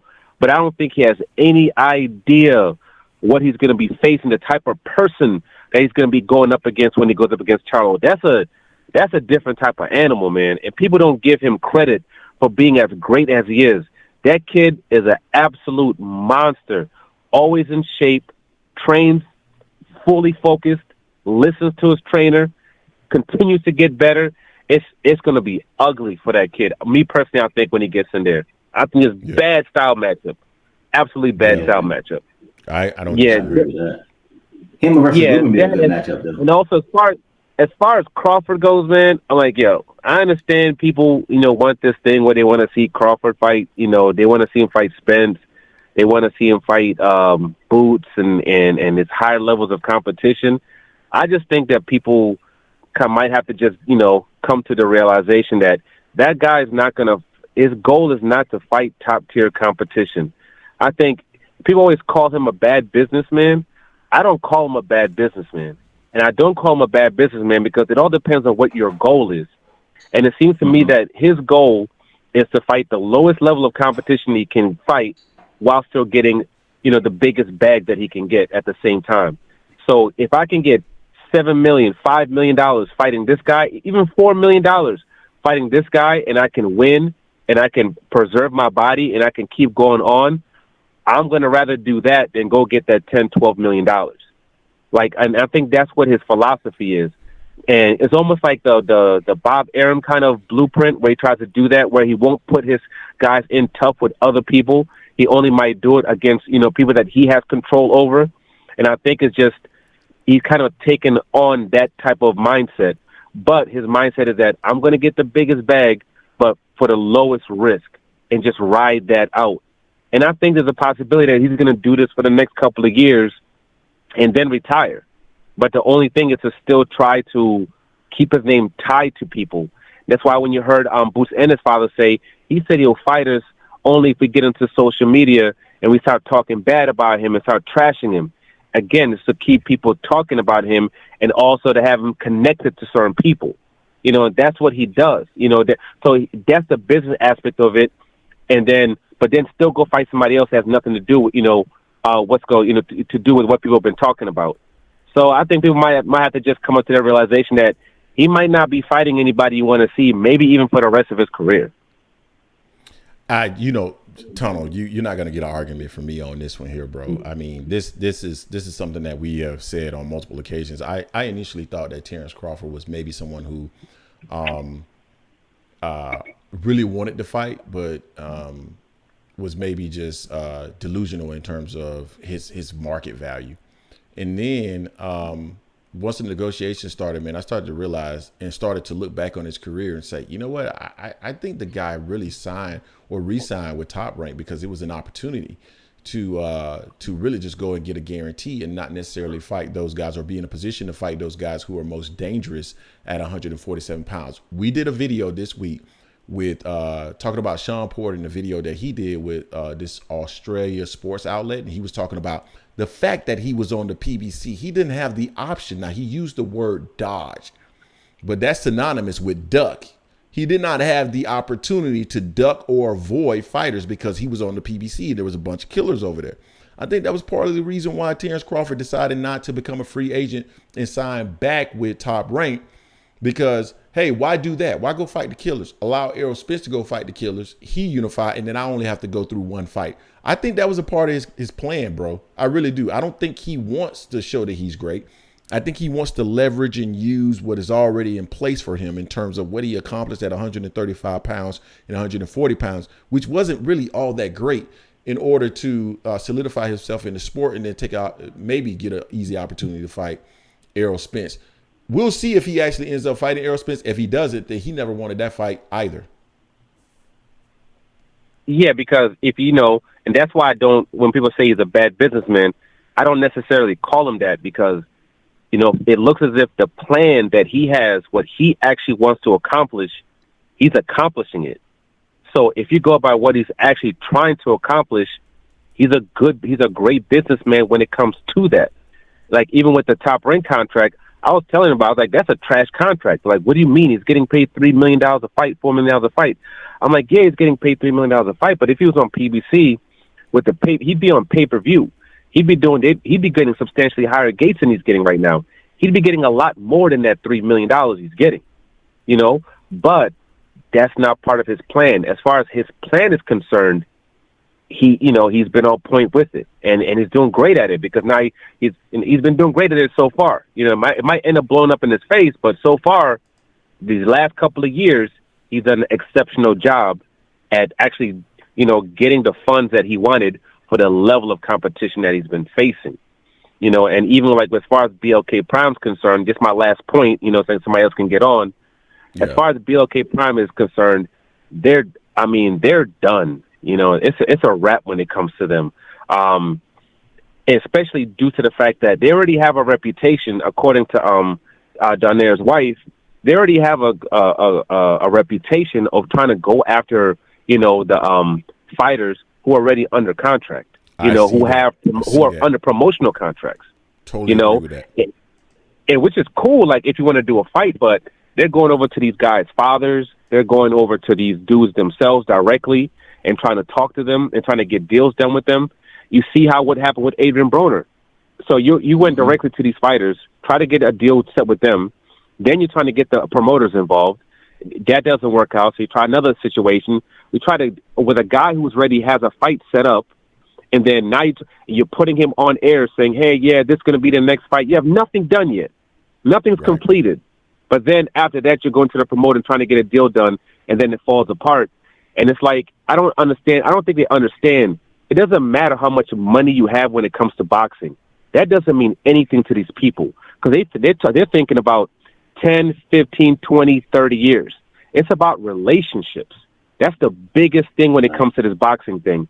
And getting into it, it's relationships. Boxing, it's relationships across the board, man, with finance, business, whatever. It's about relationships, period. Yeah, and how you come in. So it's like, when you do things like you get in the middle of a fight like a Errol Spence versus Terence Crawford, you get in the middle of something like that where you cost PBC millions of dollars. They lost a lot of dates where they could have fought, but they didn't fight because everything was being held up when it comes to this fight. You cost, because Errol Spence didn't fight the end of last year, he lost, $5, $6, $7+ million at the end of that last year. This is how your reputation is starting out. And then you're trying to talk to all these other fighters, their fathers, them directly. It doesn't matter how low the totem pole is or how high it is. All these people are connected. These lower tier fighters, they send their fighters up. When you see all these random dudes that you've never seen before. You know what I'm saying? They're coming from the lower ranks. So they have these relationships that come from the bottom all the way to the top. That's why when it came to someone like Al Heyman, he used Golden Boy. He used them as a Trojan horse. He used them so he could build the relationships on the different networks. He has a bunch of people that work for him, that work for ESPN, that work for HBO, that work for Top Rank, that worked for Golden Boy. That also he got in with the sanctioning bodies, got those relationships going on, and then he was able to go out on his own and then do his things. But he had to build those relationships first. He could always get money. That guy has been getting money since he was like 30 plus years. So Facts. Getting people to give him money is not a hard thing to do. But he had to build those relationships. And it's like Eddie Hearn, BLK Prime, all these other people are finding out when you come to America and you're trying to do it like this, you're not going to succeed. And they're finding that out the hard way. I don't disagree with that at all. I think you're hitting it on the head, Tunnel. Everything is about relationships, and you're trying to go behind people back and operate in a way that, and not to say that the sport is clean as a whistle or anything like that, but you're operating in a way that I don't think will gain you much traction in the sport today. And so I think they're in trouble, like you said. I don't know how much money they got backing them. I don't know if there's an opportunity for them to throw a tremendous amount of money at a fighter and get themselves back in the game. But currently, as it stands today, I believe they're done. I agree. Yeah, it's over. It's over because even if you get a fighter, you have to be able to get another fighter where it's going to be two people facing each other, where people are going to be interested in that fight. You see the Zone spent all that money on Canelo Alvarez and got nothing for it. So if this top tier guy, if you're taking him and you're taking L's, like you're trying to get even a lower level guy, even if it's a guy like Terence Crawford, if he doesn't have a dancing partner, and then you don't know how to promote, you don't know how to put commercials on YouTube and other, you don't know how to. They need to learn everything from the bottom to the top. It seems as if they're completely inept. So because of that, they're going to struggle. If you don't have a dancing partner, you're in trouble. It's not about just having that A side. You need that good B side to also, be able to make these fights and make them profitable. And it just seems from the top to the bottom, they're completely inept with what they do. How do you go and try to set up a fight with a fight that's not even signed to you? I can understand if you went in and you signed Terence Crawford to like a 2-3 fight deal, then you have that as leverage. You can take that and try to set up a fight with a Boots or somebody like that. But if you don't have any kind of control over that particular fighter, then it's not going to matter. They're going to be like, oh, he wants to fight him? Oh, cool. Let me go contact him directly. Well, what the hell am I going to do? Why do I need to work with you for? I'm just paying a middleman or dealing with a middleman for no damn reason. You know what I'm saying? I'm sure that was the first thing Espinoza asked. Like, is he signed to y'all? Do you have like a multi-fight deal or something? And they're probably like, no, we're just trying to set this fight up. As soon as he heard that, he was like, all right, cool. Bing, hang that up, and then go call Terence Crawford. Like, what's going on? You know, it's not. And see if you can set something up. It's not rocket science, right? It's not rocket science. Like, before I even heard Espinoza talk, I came to that conclusion. All you got to do is triangulate the information that's out there, bro. It's not hard. Yeah, it's all you got to do. Like, if I'm hustling or something like that, and like, yo, yeah, and like, oh yeah, if I'm hustling and you're telling me about this dude, whatever, and you tell me about this guy, like, oh, I can get great prices from this guy, blah blah blah blah blah, and I'm sitting myself, I know that guy. You know what I'm saying? What am I gonna buy from you for? I'm gonna contact him directly and go get that, go get that good for the price that he's giving it for. You should have shut up and not told me what was going on or something like that. But if I actually know that connect, or I'm able to get that information, I no longer need you. There's no need for me to deal with you. I'm going to go directly to the source. So for them to even make a move like that, to me, it just shows the ineptness when it comes to it, because they don't need you for something like that. Hold on, if you're not under contract, they don't need you. So I don't know. I don't know what they're going to do. But they already have a bad reputation, and most promoters are not going to want to deal with them. People are doing their own thing, and the lower tier promoters, they're connected to people too. They're connected to Bob Arum, Top Rank. They're connected to DAZN. They're connected to PBC. They're not going to mess up those relationships for you. It's not going to happen, because long term, it's not worth it. And they understand it. Like they always say, like Errol Spence said, all money's not good money. No, like that's really true. Like you could get a big bag now, but in the long term lose. Like when I was younger, I remember dudes who it'd be like dudes who have like really good stuff, and they would rob them. And I'd be like, what was the point of that? Like you robbed them, yeah, you got that good lick, but you could have had top tier, quality stuff that nobody else has, and you could have been making money off that for years. But you cut that off for that one lick. So, but I mean, to each his own. All I know is everybody that's been talking all this stuff about Al Heyman and PBC, y'all might want to start stepping up and making apologies, and might want to start being quiet as far as the pissing off and trashing on them. It's over with. You can just call it a day. It's over. It's over. I don't disagree with that, Tunnel. I want to add one thing to what you said, because you referenced the term inept. All you have to do to understand the level of ineptitude related to BLK Prime is to look at the fact that Blue Blood Sports TV is their advisor. That's all you need to know. Once you come to that realization, you understand that there's a level of ineptitude over there with that organization that you shouldn't even be a part of. So it's clear to me. That's all you have to look at. Yeah. Yeah, like, as far as Blue Blood's concerned, like, I've seen Blue Blood for a lot of years. And he's been a really, cool dude. Like he really usually is on point with everything, and he's been that for a lot of years.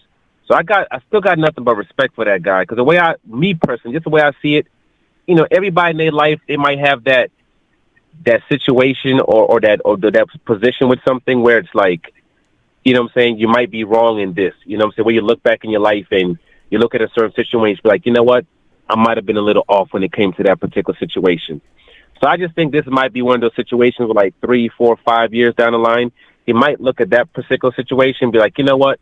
I could have did that differently. I could have, I might have been, wrong when it comes to that space. So, but no. But let me clarify my statements before you go, because the point that I'm making is not so much a shot at Blue Blood Sports TV. It's the fact that you are using or leveraging Blue Blood Sports TV as your advisor. Your leverage. That's like them coming to leverage me as their advisor. Like for what? Yeah. I think you need to have matchmakers and those people that are in the sport that will help you and advise you to move in the right direction. That's my knock. You're using a YouTuber to advise you. That's a problem. Oh yes, definitely. You if you're gonna have a business, you gotta hire the people that, that's what they do. You know what I'm saying? So regardless of people might think, oh, I know how this works. No, you don't. Like a certain like Errol Spence. Errol Spence has Al Heyman to negotiate his fights. When you're Terence Crawford and you pump your chest saying, oh, I'm in the boardroom. I'm speaking to the bigwigs. Dude, that's not smart. Anybody that's actually in that business is looking at you like you're a moron. You know what I'm saying? It's like saying, oh man, yeah, he has his attorney in this criminal case, but not me. I'm defending myself. Yeah, because I'm a real boss. I'm defending myself. No, you're a moron. Even a freaking attorney is not going to defend themselves. They're going to hire another attorney to defend them in a court case. You know what I mean? Right. So, yeah, so when it comes to a position like this, yes, if you're talking about maybe YouTube, handling, certain relations as far as YouTube's concerned, then yes, that might be the right person to go to, but as far as when it comes to the actual business of it, then no. You know what I'm saying? No. The business aspect of it, you got to hire people that like that's what they do. Like if I want to have a fighter, promote a fighter, or I want somebody that I know that is going to go all out for that, for my fighter as far as YouTube's concerned, I might get somebody like, BFTV. You know what I'm saying? I might get somebody like, let's say like Blue Blood, but it's going to be as far as promoting my guy on YouTube. That's it. Saying, hey, yo, I'm with BLK Prime. We have this going on. We have that going on. We have this going on. We have, and just, Adrian Broner, we have Adrian Broner, or we got Terence Crawford, or you have, and you speak about them. But I wouldn't necessarily be trying to go at other people or other organizations in a negative way. It's like it would just be strictly about just putting out the information about the organization that I'm working with and what we're doing. That works. Like you can do it like that. That'd be fine. Because so even if things falter, it doesn't necessarily still fall back on you in any way. But if you're speaking negatively about people though, or organizations, and they keep on progressing, and then you're failing, then it doesn't look good. And then even as far as BLK Prime, it doesn't look good for them. If somebody's seen as a representative of yours and they're speaking in a certain way, it's not going to make you look good necessarily. You know what I'm saying? So I just think that as far as, you know what I'm saying? I got, with the Blue Bloods, I've known Blue Blood. I've seen, stuff for a long time. So I know the type of dude that he is. You know what I'm saying? Yep. I don't know what's going on with this particular situation, but I know he's usually, and I'm sure you've seen in the chat where people say like, nah, he's usually a really cool dude. He usually knows his stuff. But I think it's just because he's working with the organization, it seems as if he's really trying to go, I guess you could say he's trying to do his job. He's trying to go all out, go hard for the organization. But, it's just, but at the same time, it's kind of like, like I just want that old Blue Blood back, almost type of thing, I guess you could say. And, but regardless, I hope everything works good for him. And, and I know regardless of what's going on, I know who Blue Blood really is. And I just think this is certain things that might be off, that I might not agree with this, but I'm still saying I still know what that dude is. I still know what he's usually about. And in the long term, he'll show who he really is as he usually is. He's a good dude. He's a really good dude. He's a really passionate dude. I just think when it comes to this BLK thing, I think, it might be just, he's just off when it comes to certain things when it comes to that. But he's a good dude. And if anybody's known him for the last couple of years, they would know that. So I'm not going to speak badly about that guy. It's just that I think when it comes to, this particular situation, it's like, let's just, I think they need to really take the negativity aspect of it. Like, let's not talk about PBC and negative things. Let's not talk about this. You know what I'm saying? Let's just put out what's going on with the company, and that's it. And let's just keep everything like positive. If they can do that, then I think it'll be cool. I think it'll be cool, but you can't keep trying to over help them. Like if things are going bad, you just got to be like, what, things are going bad, they're not working out. It just happens sometimes. It just happens. But I just think he's trying to go really all out to really hold these people down, because that's the kind of guy he is. If he's down with you, he's down with you. So, like, he's down with them. He's going to, and it's like, in real life, that is the type of guy that you want, because he's gonna go down with the ship with you, type of dude. You know what I'm saying? He's one of them dudes. He's gonna go down with the ship with you. And so I just hope that, regardless of what's happening with that BLK Prime situation, people still understand that, like, that he is a really good dude. Yeah. Man, all good, man. So Tono, anything else you want to share with people before we move to the next call? Nah, man, that's it, man. Yo, everybody have a good night. What is it, Sunday? Yeah, everybody have a good night. We're in the East Coast, so it's supposed to snow again, I think, next week. All of a sudden, it's like almost summer, and all of a sudden, it wants to freaking snow and everything. I don't understand it, but y'all be good, and y'all have a good one. I'll see y'all next week. All right, bro. Love. All right. Peace, Tono. Hey, we got the 909 in the building. You are on the Angry Man podcast, but hold on 1 second. Let me just go ahead and do my little spiel. We got 164 people in the building. If you haven't had the opportunity, please hit the like button, or if you don't like the content, hit the dislike button, but make sure that you are engaging with the content. And also, there is an icon in the lower right-hand corner of the screen. It's a subscribe button. Subscribe to the channel. We're always dropping content on a regular basis. This is AM Sports Media, the Angry Man podcast. I'm quite sure you'll love the content that we are dropping. Who do we have in the building? What's up, man? It's Bruce Leroy. Bruce Leroy, what's going on with you, bro? I'm chilling, man. I'm chilling. I say Bruce Leroy because that's my YouTube handle. So everybody Gotcha. in the chat probably will know who I am, because I've been in here arguing with a lot of these Bud Crawford buddies. Oh, and Be Great Be You. I see you in the chat. Please call in, because we love to hear idiots. I'm sure you'd be very entertaining. Please call in. Man, I just want to say, Blue Blood, man, he's a clown. I got on one of his lives one time, and I remember, I think it was the last time they had everybody thinking the fight was going to happen, Bud and Spence. And he came on there acting like he just knew 100% that the fight was happening. Mm-hmm. So I just shot him a little super chat, and I'm like, bro, we haven't heard nothing factual that says this fight is happening. So why are you on here acting like you know something is happening? Like, stop it. He got mad. He was like, don't tell me what I don't know. Don't tell me what I don't know. You don't know. I just sent him another super chat like, exactly, I don't know. So what are we talking about? He's like, you know what? I'm silencing you, I'm silencing you. I'm like, man, this dude a clown. I ain't followed him ever since. But yeah. So let me speak to that very quickly. So that's part of the issue that I had with Blue Blood. Again, let me preface my comments by saying this: I do not know Blue Blood. I do not dislike Blue Blood. So that's that.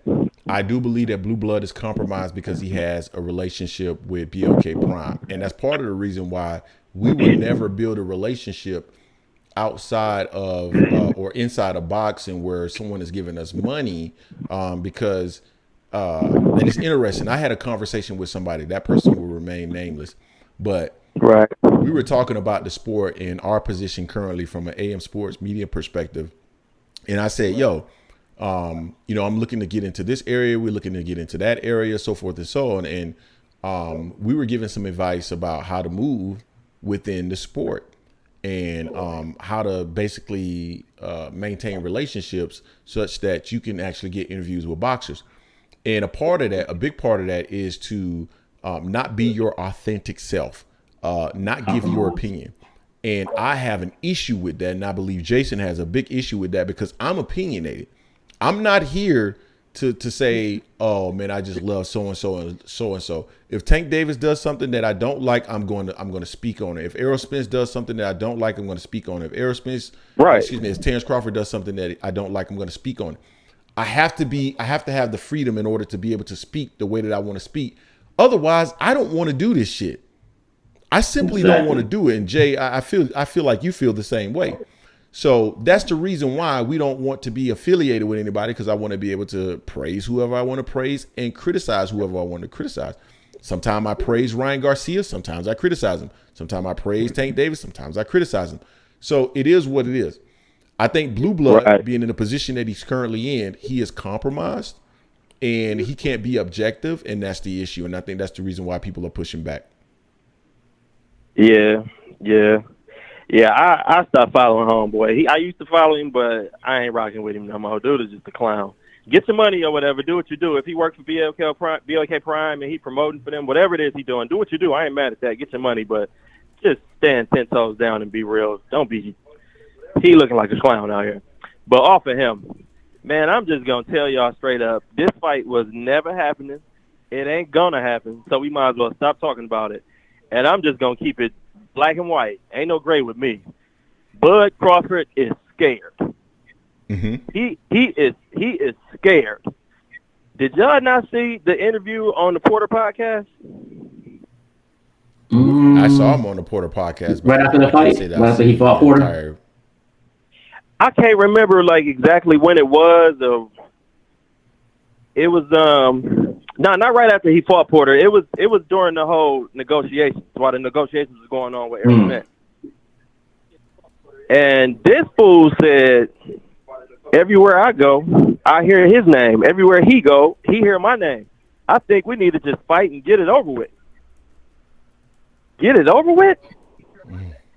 Bruh, and your mama ain't told you to go get no switches off a tree? Where you going, to the electric chair?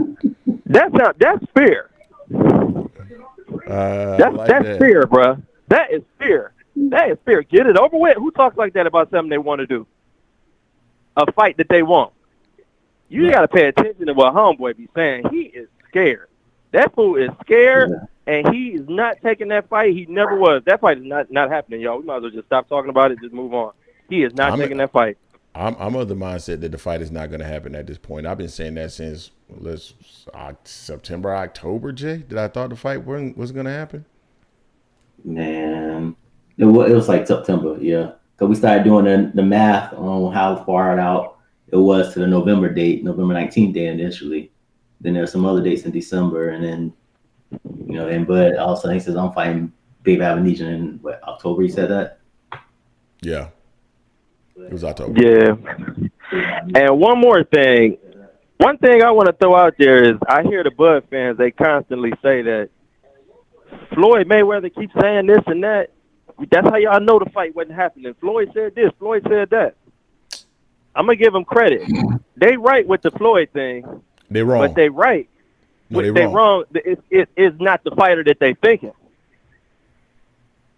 I think he got up in Bud's ear.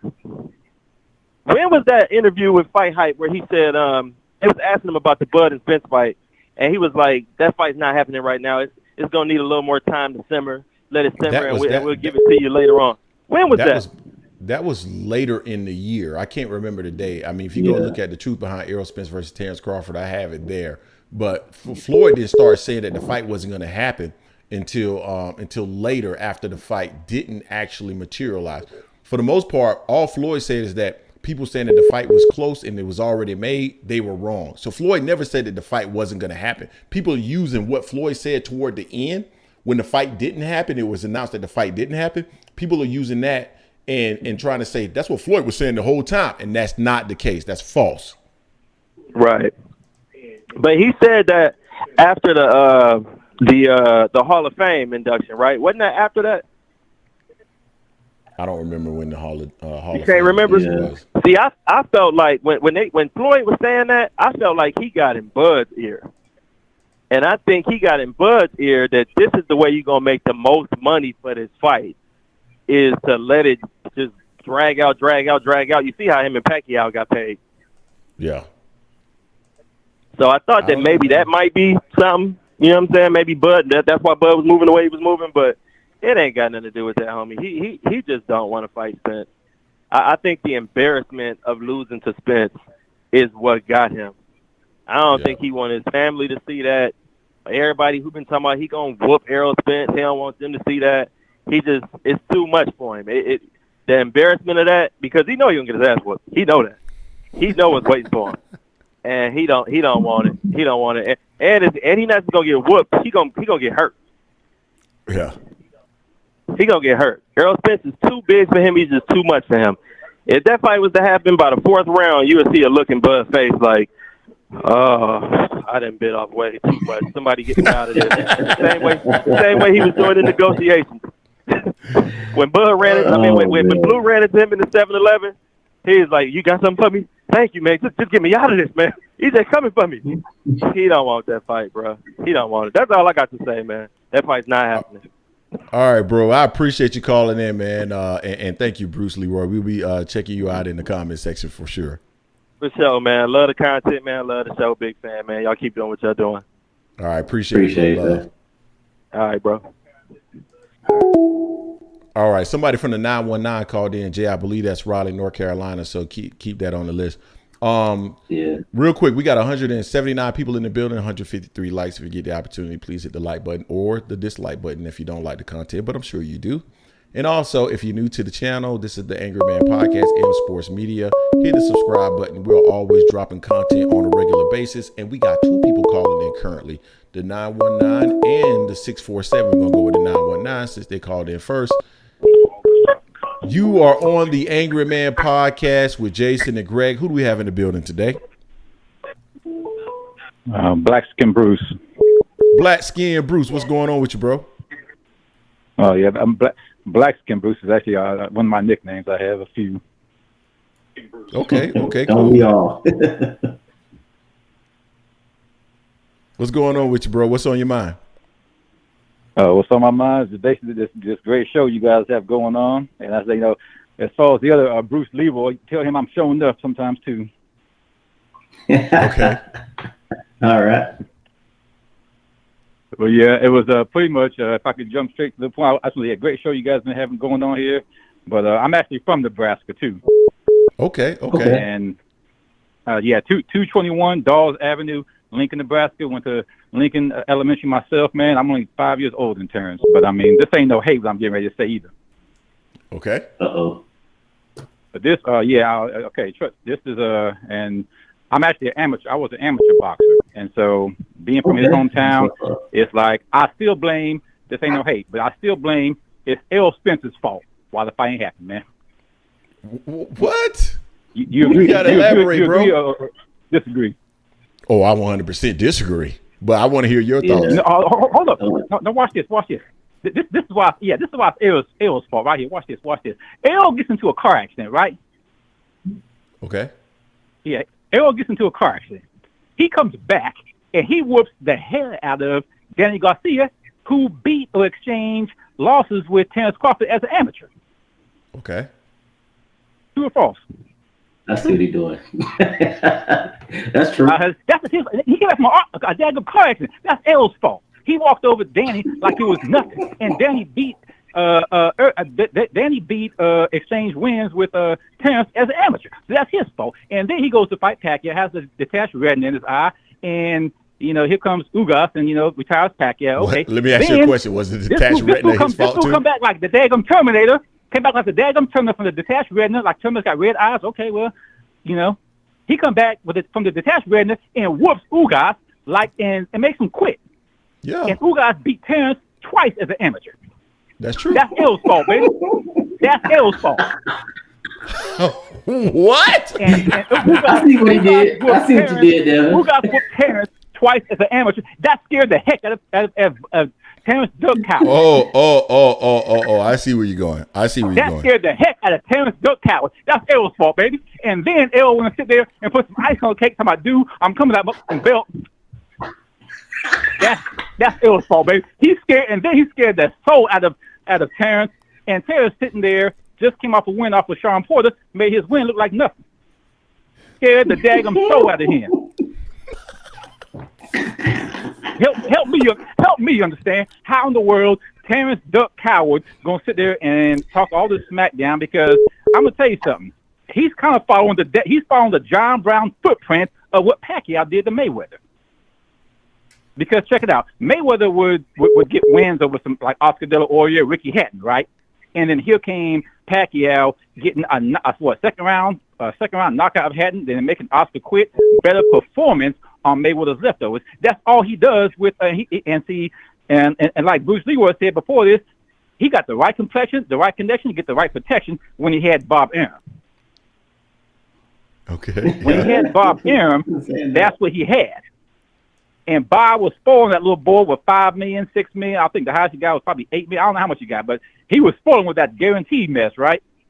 So then Terence had beaten Porter, and he had 5-6 months to look over the contract, ask for a contract, get a contract from Errol, while Errol was still beating up on Ugas, and he didn't make any effort for it because he was scared as I don't know what from Terence. I'm coming for that belt. He was scared on the what from that. And then, like I said, again, that's Errol's fault, baby. That's Errol's fault. You know what I mean? So then fast forward, if you go back and look and listen to the Andre Ward, listen to that John Brown Andre Ward interview, you will hear him tell Andre Ward, I want to be undisputed at 147. True or false? True. All right, see that? All right, see that? Now, see, I don't know if everybody listening is, this ain't no disrespect. I don't know if everybody listening may be Jehovah's Witnesses. I know y'all my witnesses and can testify to that. He told Andre Ward he wants to be undisputed. Mm-hmm. Correct. At welterweight. And then all of a sudden, he tells, what was it when he said? Then he tells reporters and interviewers here and there, talking about, no, it was after the Porter fight. Oh, no, during the Amir Khan fight. I forgot which one it was. But then he starts telling everybody, I don't need Spence. And Spence got 3 belts, and you talking about undisputed. Again, I'm from Nebraska, and this ain't no hate. I'm just repeating what he said. I ain't talking about what he say, she said, because there are videos out there of him saying that. Hey, Bruce, they don't like when you use his words. They don't like it.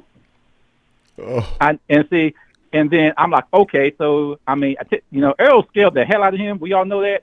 But he's sitting here not only contradicting himself, if he ain't lying, then he's playing around with the truth too much. Yep. Facts. So, okay. So, I mean, again, I'm from Nebraska, and this ain't hate. This is not just truth that you can alter around. I mean, this is not facts you can alter around. This is truth because I'm only speaking what I've heard him say. Exactly. It doesn't matter though, but so, they still get pissed at you if you even use what he says.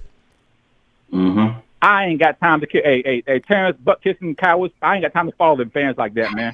Because it helped me understand how in this world you want to follow this man. Like I said, it ain't hate, But okay, we want to see the fight. And then one interview, I think I can't find this interview anymore. One interview, he was talking about he wanted $20 million at one time. Mm-hmm. I'm like, dude, really? I said, have you ever made double that within one fight? Right. Have you even made half of that within one fight? I mean, right. I know what you and mean. I can't remember one fight he did. Facts. And then, but on the real though, we all know Terence Duck Coward is just. I think he feels like he's at this stage of his career, and he can't take on a hungry lion who's been through two car accidents now, detached retina. Mm-hmm.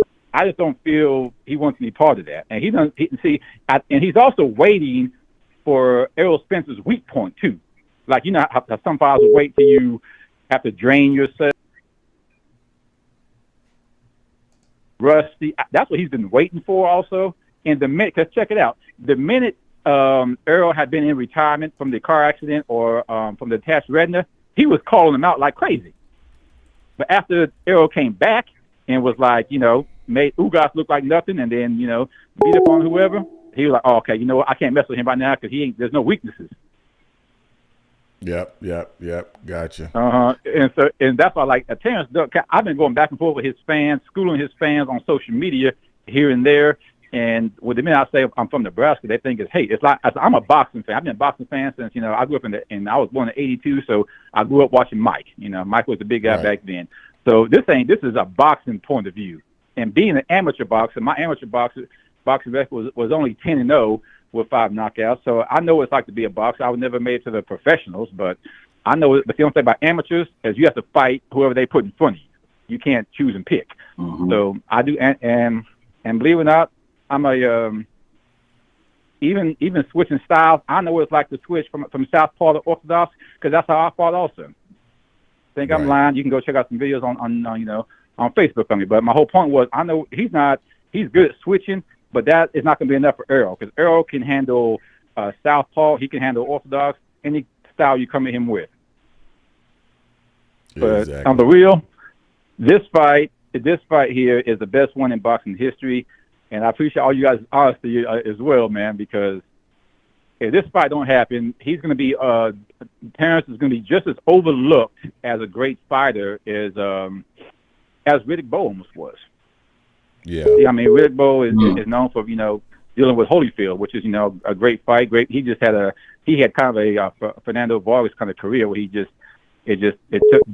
took too much out of him too soon, but.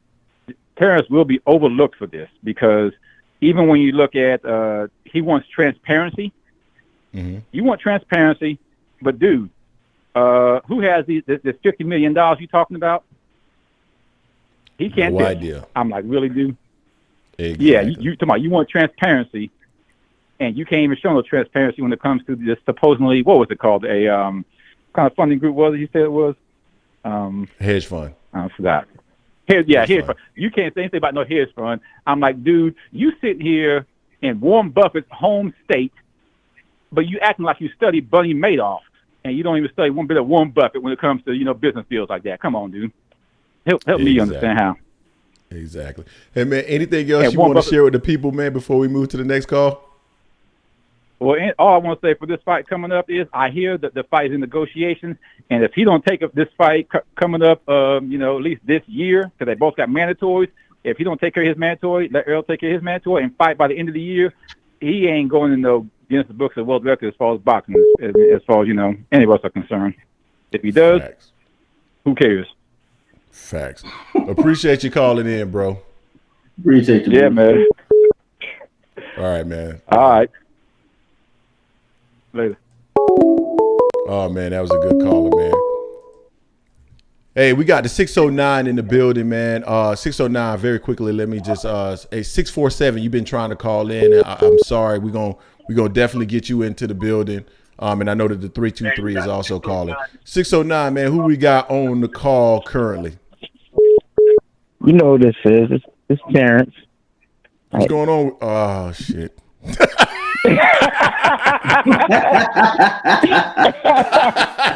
What's going on, bro? Yeah, I'm chilling. Listen, bro. Wait, hold on. Let me turn this TV down. Hold on a second. All Okay, listen. Yeah. This last. I'm gonna ask y'all. Y'all know Nick Brinson, right? And David Grayton. Y'all know who those guys are? Ask either one of you guys. Nick Brinson or David Grayton. You know who these guys are? I don't know who they are. Okay, so to the caller, bro, I bet you the caller didn't know last time, but those two guys beat Errol Spence in the amateurs, which goes to show that amateurs don't mean nothing when it comes to the pros. So I'm getting tired of who beat who in the amateurs. That's one of these things where I say it's the Crawford rules. Nobody cares who lost. If you look at for instance, Plant's record in the amateurs, it was horrendous. But nobody talks about the amateurs, and nobody should. This is a Bud Crawford rule that only applies to Bud, where they keep talking about amateurs, which have nothing to do with the professional game. But okay, and he gets on there like 10 minutes or whatever, talking about the amateurs. Okay, so I just wanted to break that down. The amateurs don't mean anything.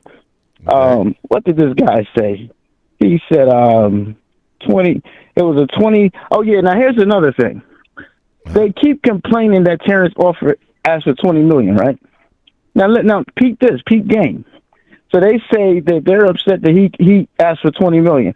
But why, when he came with the hedge fund, right? He came for the $25 million with the hedge fund. But then, even if you don't believe that he had the $25 million, what did Al Heyman say? What did Al Heyman? Al Heyman said, don't limit yourself. Meaning that the fight is worth way more than the $25 million. So they can't have it both ways. So if the $20 million, if that's what he's asking, he's lowballing himself, giving the $20 million. PBC, Showtime.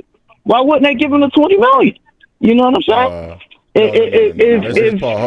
saying? Let's pause there. There's a difference between giving him $20 million guaranteed and saying limiting yourself by, hey, if you sell this fight, you can make way more. Believe in yourself and your ability to sell the fight.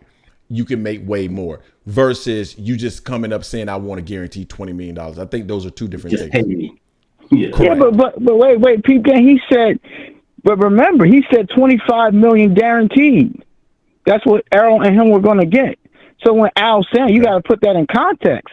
If Al is saying that in that context, he has to say you can potentially get more than $25 million. So you're telling me that in that context, that's not what Al's saying? That you're going to get less than that, and you'll be okay. I'm just trying to figure out if Al's saying that. Yeah. No, that's not what Al is saying. Al is saying that if you're talking about $25 million a piece, you're limiting yourself to just the $25 million a piece. Right. And whatever is made above and beyond that goes to the company. What Al is saying is that if you don't limit yourself and if you're willing to sell yourself and sell this fight, you can make above and beyond that. So have faith in yourself and your ability to sell the fight. That's all Al is saying. Terence is coming and saying, I want $20 million guaranteed regardless if I sell the fucking fight or not. And Al is saying, no. We're not going to do that. We're not going to do that. You need to figure out a way to actually sell the fight because whoever's coming with the $25 million, whether they were, maybe they're real, maybe they're not. But at the end of the day, maybe they're willing to take the risk to lose money. But if Terence Crawford has the faith in himself and the ability to sell the fight, as Errol Spence does, you can make above and beyond that. That's all Al is saying. And Terence got to bring a risk. I mean, not Terence, but Bud got to come up with a risk. He got to have something on the line as well. He just can't go scot-free with no risk, not putting anything up front neither.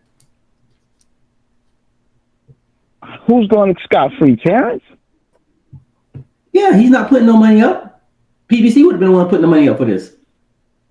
Bud's just coming to that, just pay me this, and not putting anything up. He's not taking no risk. But what fighter puts money up, though? I mean, this is another Bud Crawford rule. What fighter puts money up? I've never even heard of a fighter putting his own money up. Well, I'm confused with that. He has no promotional. Usually, so the other promotional companies putting the money up, right? Bud's a free agent, correct? Yeah, but that's I'm confused. No one puts money. No fighter puts money up. You're saying the company's behind them?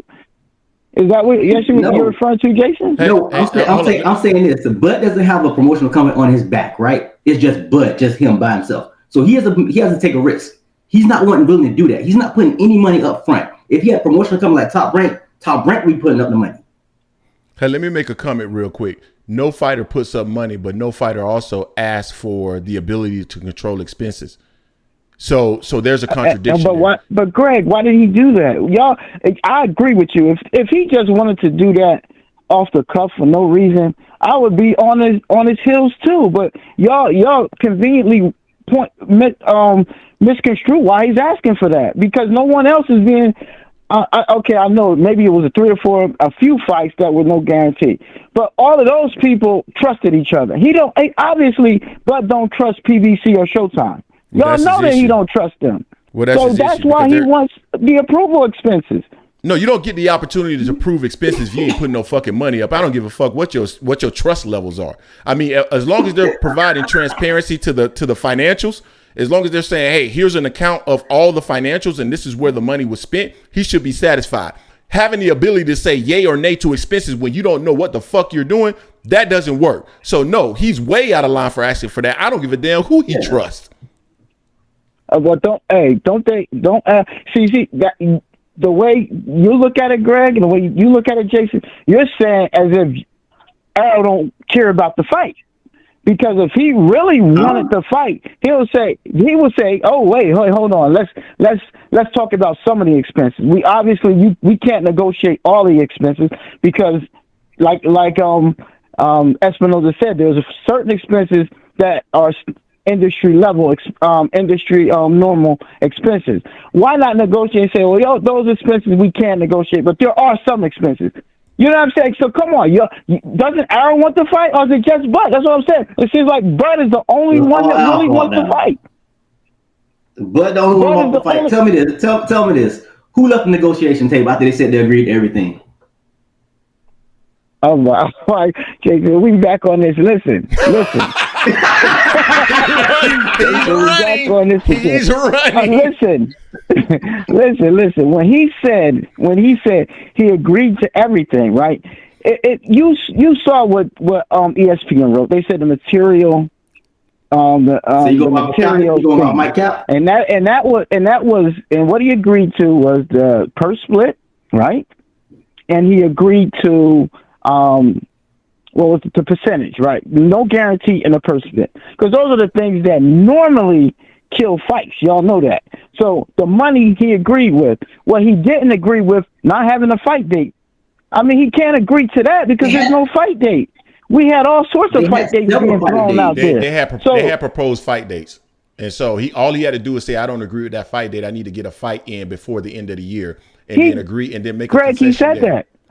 That's what he said, Greg. No, he didn't. He ran to BLK Prime. He did say that. You saw that. You saw the IG live, right? He told them in that IG live that he told them that he wanted to fight before the end of the year. Yeah, he told them that. Y'all don't remember that? No. I remember him saying that. And I'm not going to discredit him saying that I'm not going to say that he didn't tell them that.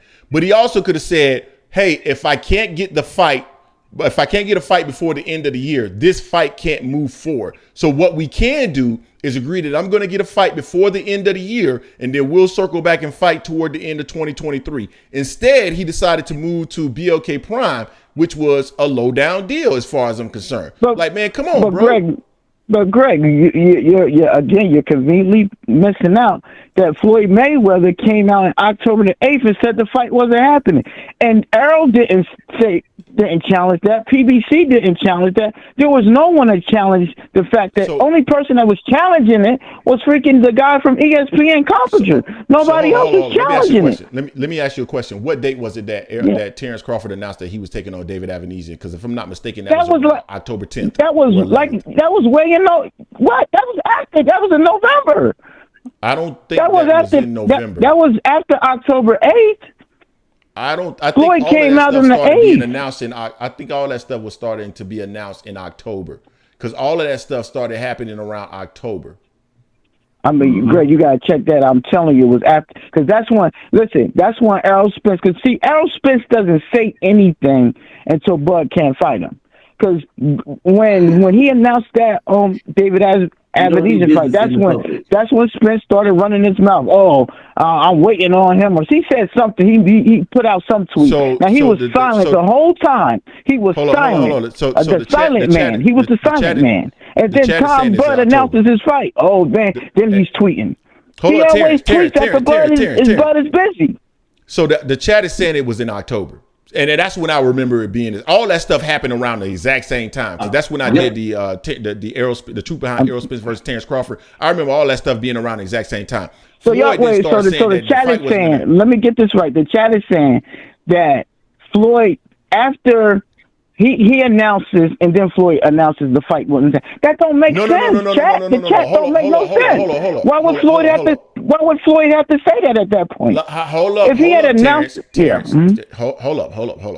Yeah. So Errol Spence started to say shit about Terence Crawford, like the whole what was the comment? I could have been this nigga been stalled. I could have fought. That was before Terence Crawford announced. Yep. Everybody associated with PBC already knew that Terence Crawford had moved in another direction before Terence Crawford announced it. That's where you're going. They already knew that. So a few days before, Errol Spence and Mayweather made those comments because they knew the fight wasn't happening because they already knew that he was going to David Advediza. I'm gonna ask you a question. So when did they know, Greg? The contract, from what we know, didn't come in until like August, end of August. We're talking about a small window here because that contract, at least with Terence, is saying that contract came in almost September. So you're telling me from September to October the 8th, they knew before they sent the contract the blood was moving on to David? When? No. The comment that was made by Floyd Mayweather was in October. Yes, I know. Okay. But the fight was still, that's what I'm saying. When he made that comment, at that point, if I'm Terence, because when he made that comment, remember, Terrence's sister came out and said, because he made a comment, I don't fight you, I'm fighting somebody else. I'm doing it. Y'all remember that comment, right? When Errol said that. I'm fighting somebody November 19th. Y'all remember that comment, right? I remember that comment. Yes. Okay. When he made that comment, Karen's sister and everybody started blasting him like, "What are you talking about? We don't know what you're talking about. We trying to fight you." And so when so they challenged him, he said nothing after that. That's what I'm saying. Any time, just like when one of his fans said, "Errol, please say something." He said, "Oh, well, you're going to listen to the internet." But then when Terrence's sister challenged him, he didn't say anything. He stayed quiet. It's like I said, whenever, that's why these dates, I know Errol did not say anything until Bud announced that fight. And that was not in October, bro. That was not in October. That was not October 8th. That was after the Floyd fight. I mean, the Floyd made that comment. I don't know what the chat's talking about. That can't be right. Yeah. So you want this to be done in public, is what you're saying. Because Bud talks, everyone else is supposed to talk their business. If you listen to Leonard Ellerby the other day, he said, we don't do business out in public. Smart business not done out in public. So why is Bud talking noise out there? Why do you want Spence to keep talking noise? Why do you want Spence to start talking about the business? That's not how you do good business. Not in the public. You shouldn't do business out in public. I agree with that. Hey, Terrence, real quick, man. I got to give love to the people in the chat. Trevor Stoker gave us $1.99. Loving the content. Caller from Nebraska got me. Appreciate you, Trevor, man. Much love. And then also we got super chats from, let me see. Benaya. Benaya, right? Appreciate you as well. I think she gave $5. That was the first time she's given to us. At least that's the notification that I got. So she's been one of our day oneers, man. Always been around and supporting the channel, man. Much love to her. Gladiator Channel $4.99. This man is rewriting history and delusional. Terrence, I don't know, man. I think he's right about that. And then we got Jay Ready, man. That's our guy, man. Jason and Greg, salute. We appreciate you, Jay Ready, man. You always supporting the channel as well. All right, Terrence, man, we back to you, man. Wait. And then the other thing is, and none of y'all bring up, is why PBC gives everybody a guarantee. Every fight Errol has ever fought. Why is it everything got to be different with Terence? Just give him can I ask you a question? They couldn't give him $15 million guaranteed. That would have shut him up. $15 million. That would have shut Terence up. If they offer him $15 million, he didn't take it. All the Bud Crawford fans would say, you know what, that's a decent offer. Why couldn't they offer the man $15 million? But can I ask you a question first before I answer that question? Can I ask you a question? Sure. Sure. Was Errol Spence also getting zero guarantee? But that makes him, yes, you're right, Greg, but that makes him more suspect to me. That makes me, with him not training, right? And Greg, he's not training. The offer comes in almost in September. This guy isn't training. It seems to me like this guy doesn't want to fight. He went on Brian Custer and said that that was a ridiculous. Oh, he was just joking with the 70-35, 80-20. But then you sent 65-30. Were you really joking? Because that's damn near close to what you said you were joking about with Brian Custer. This man sent a contract that he didn't expect Bud to sign. He wasn't training. That's where I'm coming from, that the contract wasn't a serious contract. None of the people on the PBC thought that Terence would accept it, and that's why they were confused when Terence accepted that, agreed to it. Can I ask you They were confused. Question? Yeah. Can I ask you another question? Who was getting the other money in that? You said 55-30. So who's getting the other 15%? Burn the boxer? What you mean? It was 65-35, I believe. But let me. Can I ask you a question? You said Errol Spence wasn't training. So Terence Crawford was. You saw, but Bud obviously was in shape. He fought in December. He wasn't out of shape. No, you're talking. I thought you were just talking about. You were just talking about. You were just talking about the actual the negotiation between those two guys. He announced that they were going to fight in October, so that gave him 8 weeks to train. So 8 weeks is enough of a training camp. So why does Errol Spence need to be training prior to that fight? If they were going to fight, so that's October, September. So Errol just needed for him to agree by September before he started training. So what else? I would have gave him. So that's all they train is for a month, 30 days. No, they train in all they need is an 8-week camp. So if Errol wasn't training, if Terence Crawford wasn't training, why does Errol need to train? They said the original. What was the original date? First date was October 19th. Am I correct? That was the original first date. The first date that they were planning the fight was in November. No, so there was no October 19th date. There was no October fight. They were supposed to fight in November. Because they kept moving the date back. If y'all recall, they kept moving the date back. Yeah. So why would Errol Spence be training if they moving the date back? Why would Errol be training if they moving the date back? Well, he's sending the offer out, right? He expected Terence. He thinks it's a decent offer, so Terence should accept the offer, right? Yeah, but why would he start training before he accepts the offer? He would, at the very least, even if he's not in training camp, he should be not just on vacation and doing nothing. He should be getting his body right? But you just said, but Terence Crawford wasn't training either. But you know, Bud is always in the gym. He's always he stay ready. Y'all know that. Y'all know that goalpost be moving, man. God damn, that goalpost be moving. Hey, Terence, man. Y'all know that. Anything else you want to share with? Anything else you want to share with the people before we move to the next call, bro? Okay, last thing.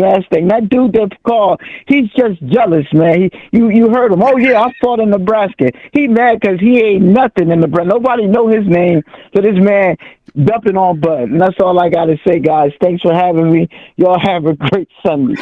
All right, man. Same to you, bro. Appreciate you calling in, dude. All right, man. Later. Bye. Later. Oh man, that was Terence, man. I always enjoy Terence joining in, man. He always sets the tone. Bruce Leroy just gave us $4.99. Jay, why don't these dudes understand that PBC was trying to get Bud the most money he could get by suggesting 65-35 split for everything? And Sean Clark just gave us $5. Appreciate you, Sean. There is a difference between a purse split and a revenue split. He said it's different with Bud. He's correct. Bud got the biggest offer. All right, man. Appreciate both of y'all, Bruce Leroy and Sean Clark, man. Appreciate you guys a lot for contributing to the channel, man. It's much appreciated. Hey, we got 168 people in the building. If you haven't had the opportunity to hit the like button yet, please do so. And if you don't like the content, man, hit the dislike button, but make sure that you engage. there is an icon in the lower right-hand corner of the screen. If you're new to the channel, please subscribe. We're always dropping content on this channel on a regular basis. And hopefully we can get the 647 back in. 323 is calling us back, so let's get them on. 323, you're in the building with Jason and Greg, the Angry Man Podcast. Who do we have? Hey, how y'all doing? I'm live from Compton. My name is Matt. My son is a boxer. I boxed. I'm not like the past two callers. The past caller, Terence. I ain't gonna say I was 10-0 the amateurs. I was like 20 and 30 something. But I had a punch. I couldn't take a punch. But my son, he a little bit more advanced than I was. Cool. Hey man, just getting in the ring is tough enough as is. Absolutely. But I want to speak on Errol first, just because in general, I've seen him around a couple times. We go to the gyms in Vegas. My son used to train with Usyk Smith, so we kind of know the story firsthand of what Errol did to Floyd in the gym. Yeah, it's not really like something to really speak on, like live of what happened, but he dominated him in certain areas of the gym that no one expected. It was a shock. And Floyd was very angry and mad. And Floyd pursued him for a contract afterwards. He wanted him to be TMT. So in my honest opinion, I do not feel like Floyd wants to see EJ surpass him at this point in his career, because he would have the one up on him of dominating him and sparring in the boxing community. This is the YouTube community. Not a lot of people actually box. They talk about boxing and haven't been punched in the face. He actually kind of made it difficult for Floyd to actually embrace him, and he doesn't kiss his ass. I don't know if I can curse on here. My bad. Oh, you can curse as much as we curse. Great curse. Goddamn time. But he doesn't kiss his ass, and that kind of like, I think that destroyed like the relationship that they could have had. It could have been a good relationship. They was nice in passing when we would see them around, but I can very much tell that it's a competitive thing between the both of them. And Floyd likes to be number one, above everything, above everyone. So stopping the fight between Terence and EJ would basically make sure that they can never be in question as being better than him.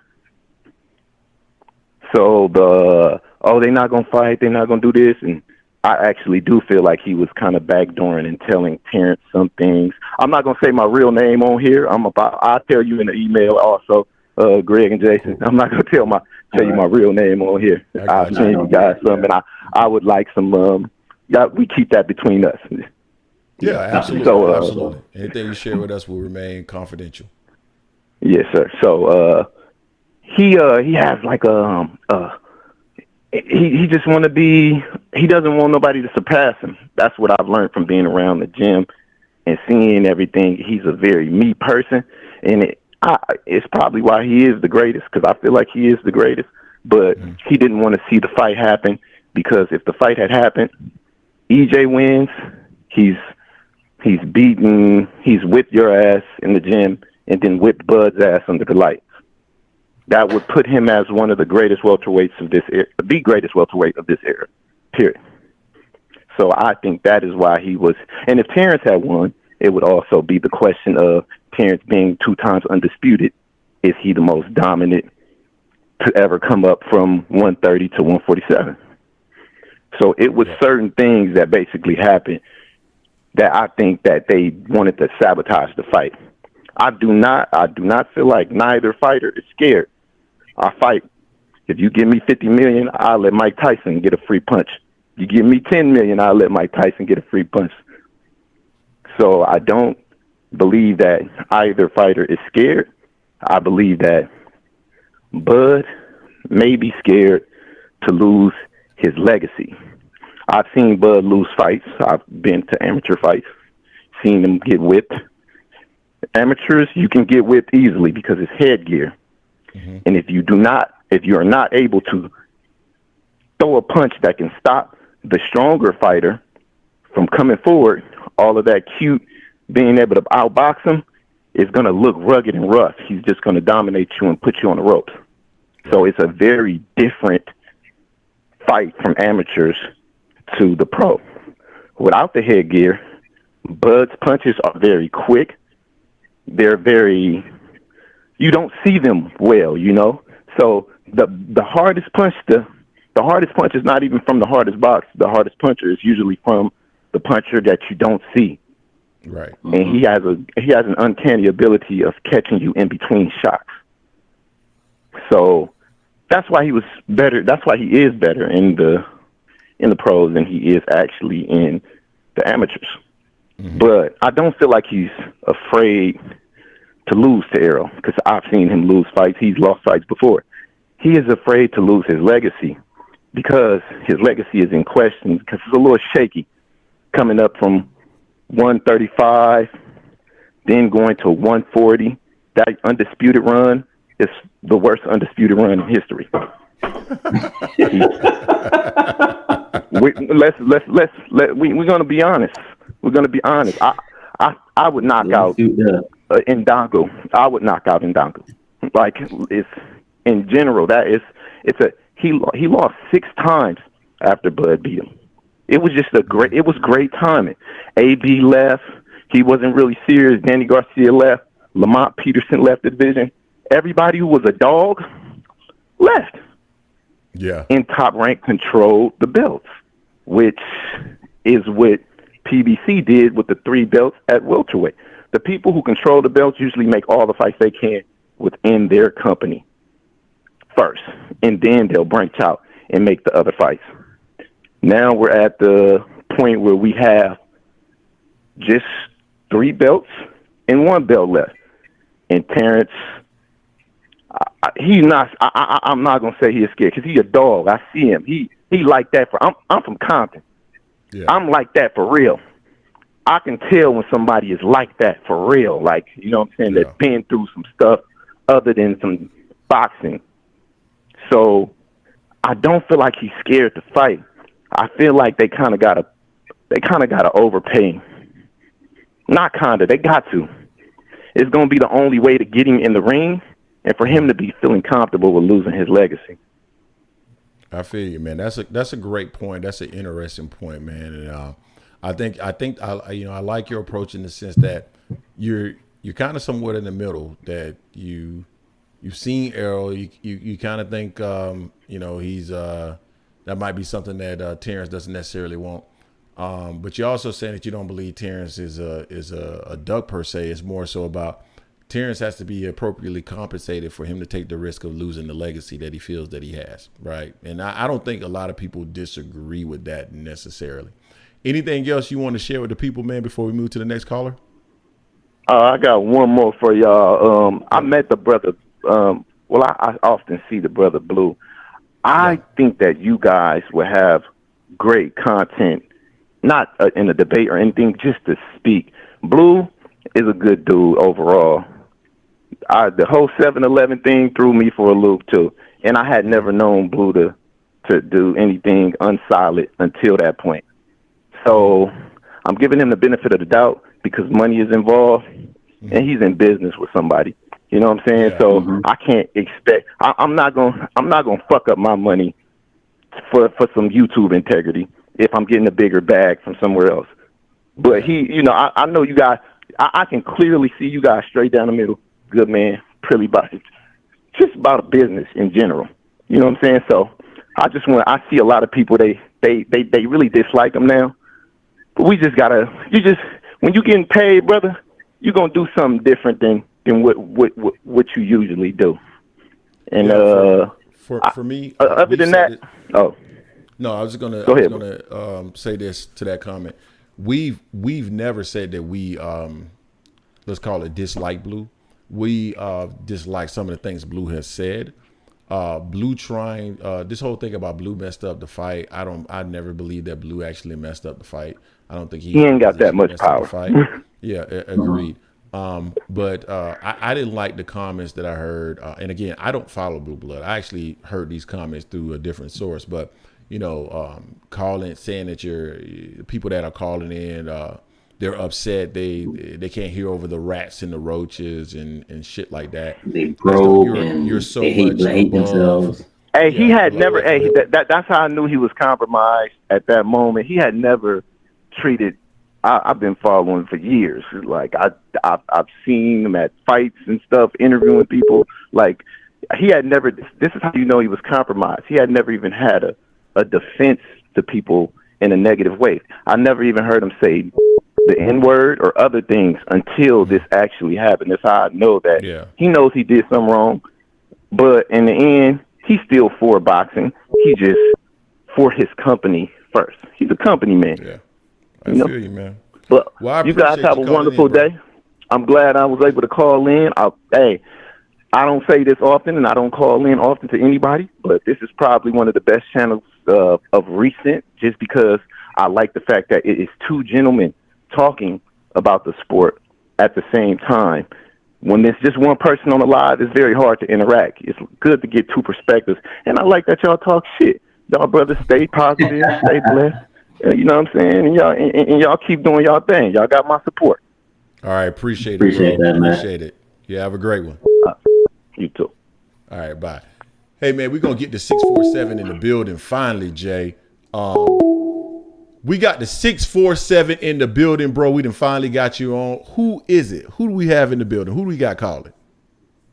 Hey, I got Patrick calling. The number one AM sports media fan. That's who's calling. How you fellas doing? Oh, man. Appreciate it, bro. Appreciate it, man. Where's the 647, bro? Toronto, Canada. Oh, wow. Oh, perfect. Okay. Perfect. So y'all done gone international, so y'all can go and get some new T-shirts. Appreciate that, man. So, I just wanted to say, there's a lot of people who speak up for Blue Blood's character. Mm-hmm. I mean, a lot of people come out and say, even people that disagree with him now say, man, the guy's a good guy. Mm-hmm. And I think, and that's good when you can have people, that vouch for your character. But I think it's a situation where, I don't know if you guys remember this, you may be too young. You go out, you go to school, you leave people behind. There was this one guy or girl, a family member or friend who was a humble person, hardworking person, had dreams and aspirations. You go to school, you come back, and while you were gone, multi-level marketing swept through your area like a virus. Mm-hmm. And now that person, that was the humble person, right? That was the humble person. Now you come back and that person's character has changed. They're more aggressive. They're condescending. They're now an expert. And they can purport to tell somebody like Greg about money or ledgers, even though he's a CPA. Right. And their personality like totally changes. They bug family members. They tell you don't want to be rich and all this kind of stuff. And you're like, yeah. And they don't have the requisite experience or education to really be, an expert on things that they think they're an expert on. And I think that's the case with this. I think it's a good person who had a desire and a dream and had an opportunity. The opportunity came up. You kind of get in over your head. You want to go for the gusto instead of starting smaller with smaller fights, that kind of thing. And then the pressure gets on you, and then your personality changes, right?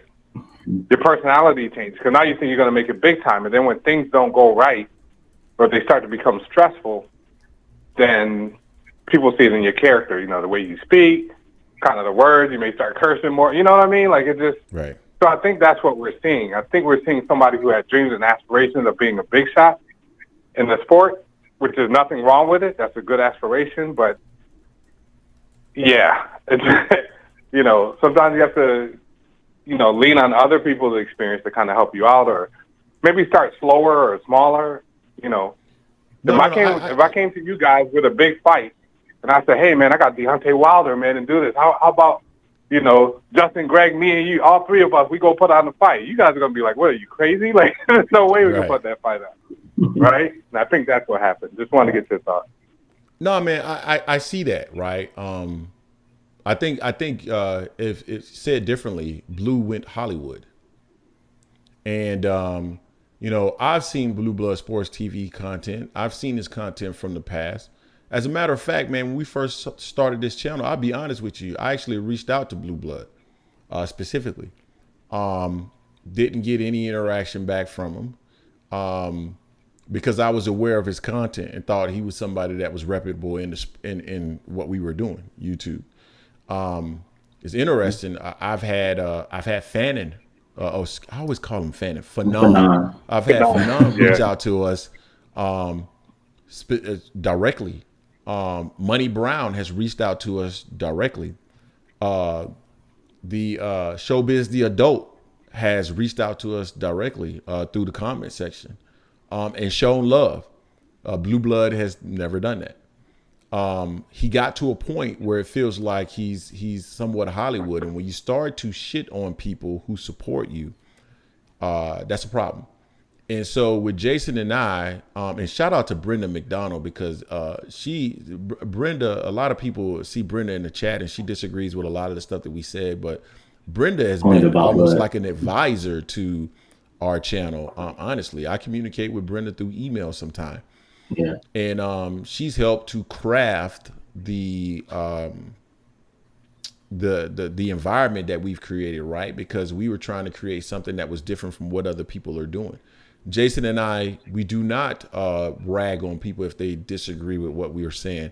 We welcome people like Terence to the channel to give a different point of view, even if we don't agree with anything he's saying, because it's more about a community and people coming together and having a conversation about boxing, which we really enjoy. As you can tell, Jason loves the chat and he's always laughing and giggling and interacting with what people are saying in the chat, because that's truly what his passion is, right? And the channel is just a vehicle for doing that.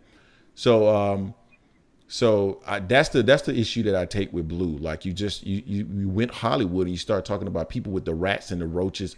Again, I will say this again.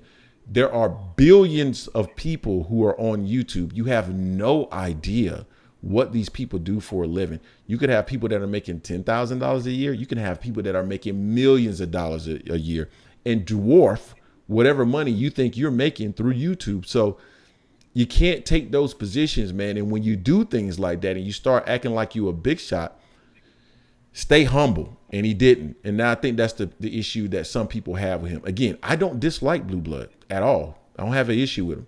Outside of some of the things that I felt that he said that you know were wrong when he shitted on the people that support him. And I think we all know those people, right? In our lives. I think we've met those people. Like if this guy ever made it, if this man or woman ever made it big, it will be a problem. You know, so but the way life works, man, I mean, you're gonna learn. You're gonna learn. You can play the big shot, but there's some lessons to learn.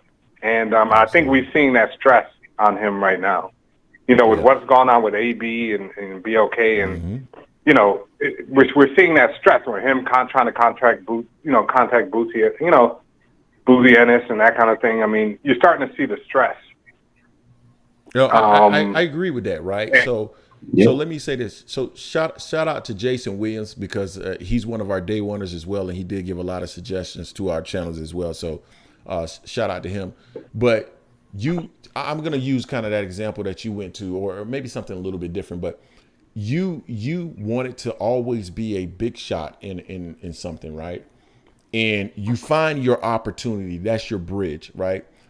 And the bridge for Blue Blood Sports TV was BLK Prime. This is my opportunity to transition from being simply a YouTuber to being something bigger in the sport. I could be something like a matchmaker, or I don't know, a COO, or maybe I can leverage my relationship with this entity to become something bigger than what I currently am. And now, to the point that you're making, he is stressed because you see that this BLK Prime thing is not necessarily working out the way that you thought it was. Now, someone from the outside looking in who has experience with business, I could tell you right off the bat that this doesn't look like a well thought out business model, right? And so it was always destined to go down the path that it's going down currently. But now that he's seeing this thing is not going in the direction that he wanted it to go, the Terence Crawford fight was probably not as successful as they wanted it to be, and I'm pretty sure that it wasn't. They had Adrian Broner come into the fold, and that didn't materialize. Now he's starting to see that this thing is falling apart. And I think the first sign of that was the fact that the pay-per-view didn't do the numbers that he thought it was going to do. And all of a sudden now you see this tirade and this rant talking about black people don't like each other.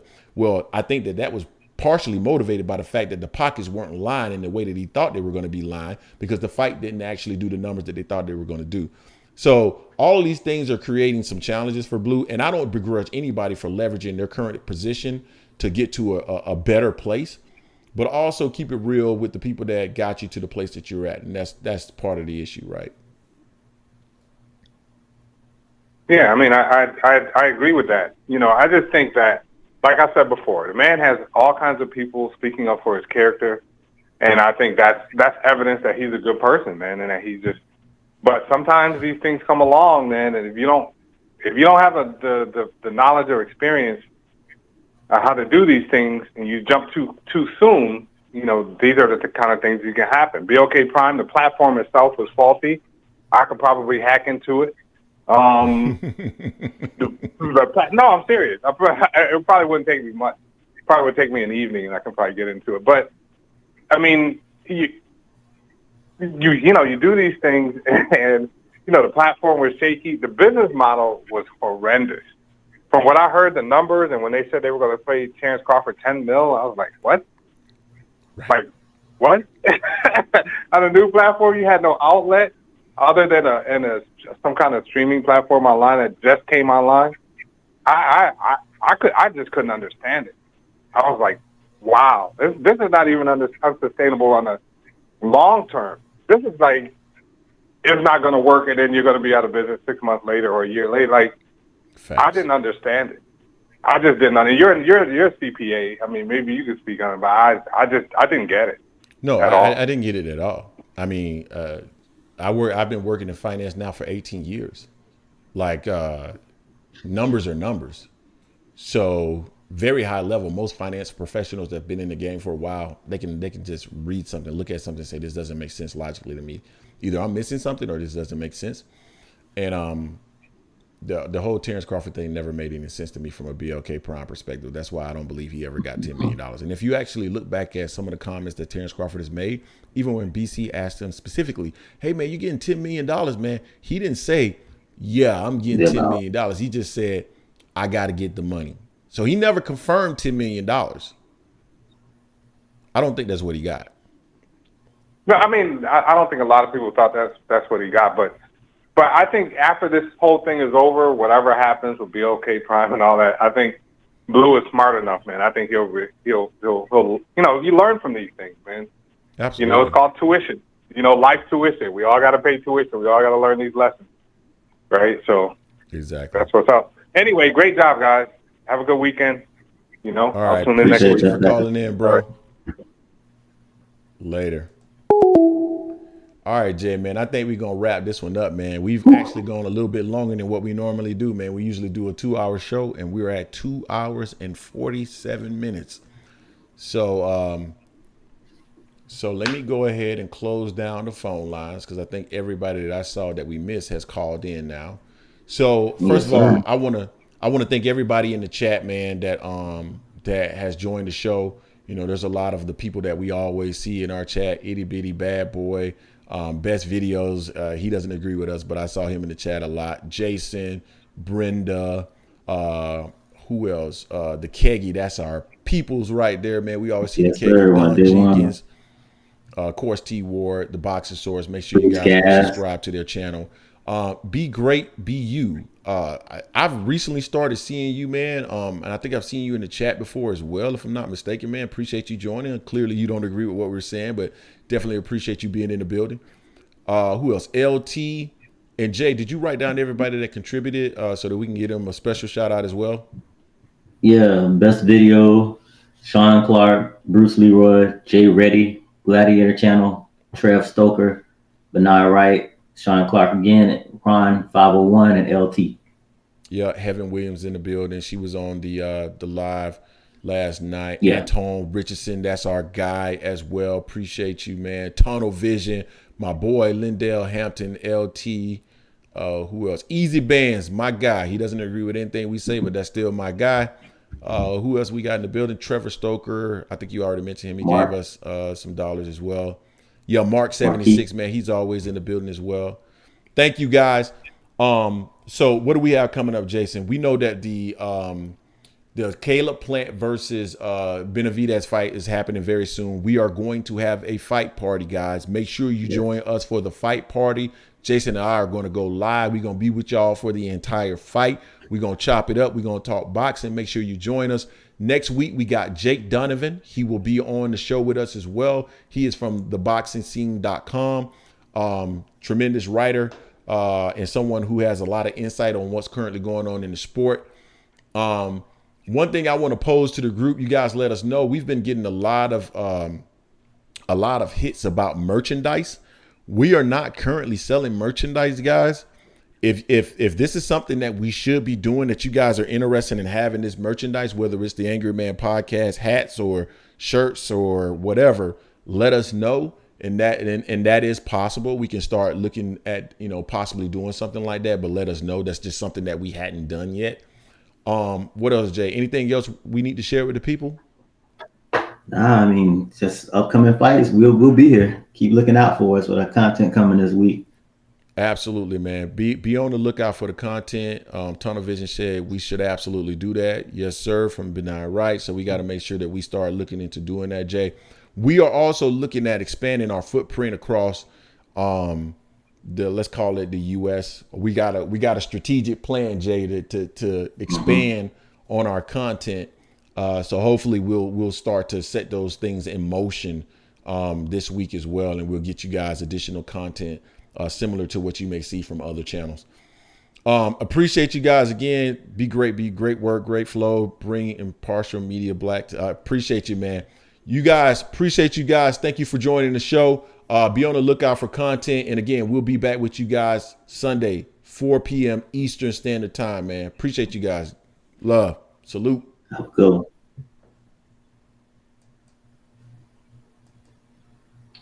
Jason Williams.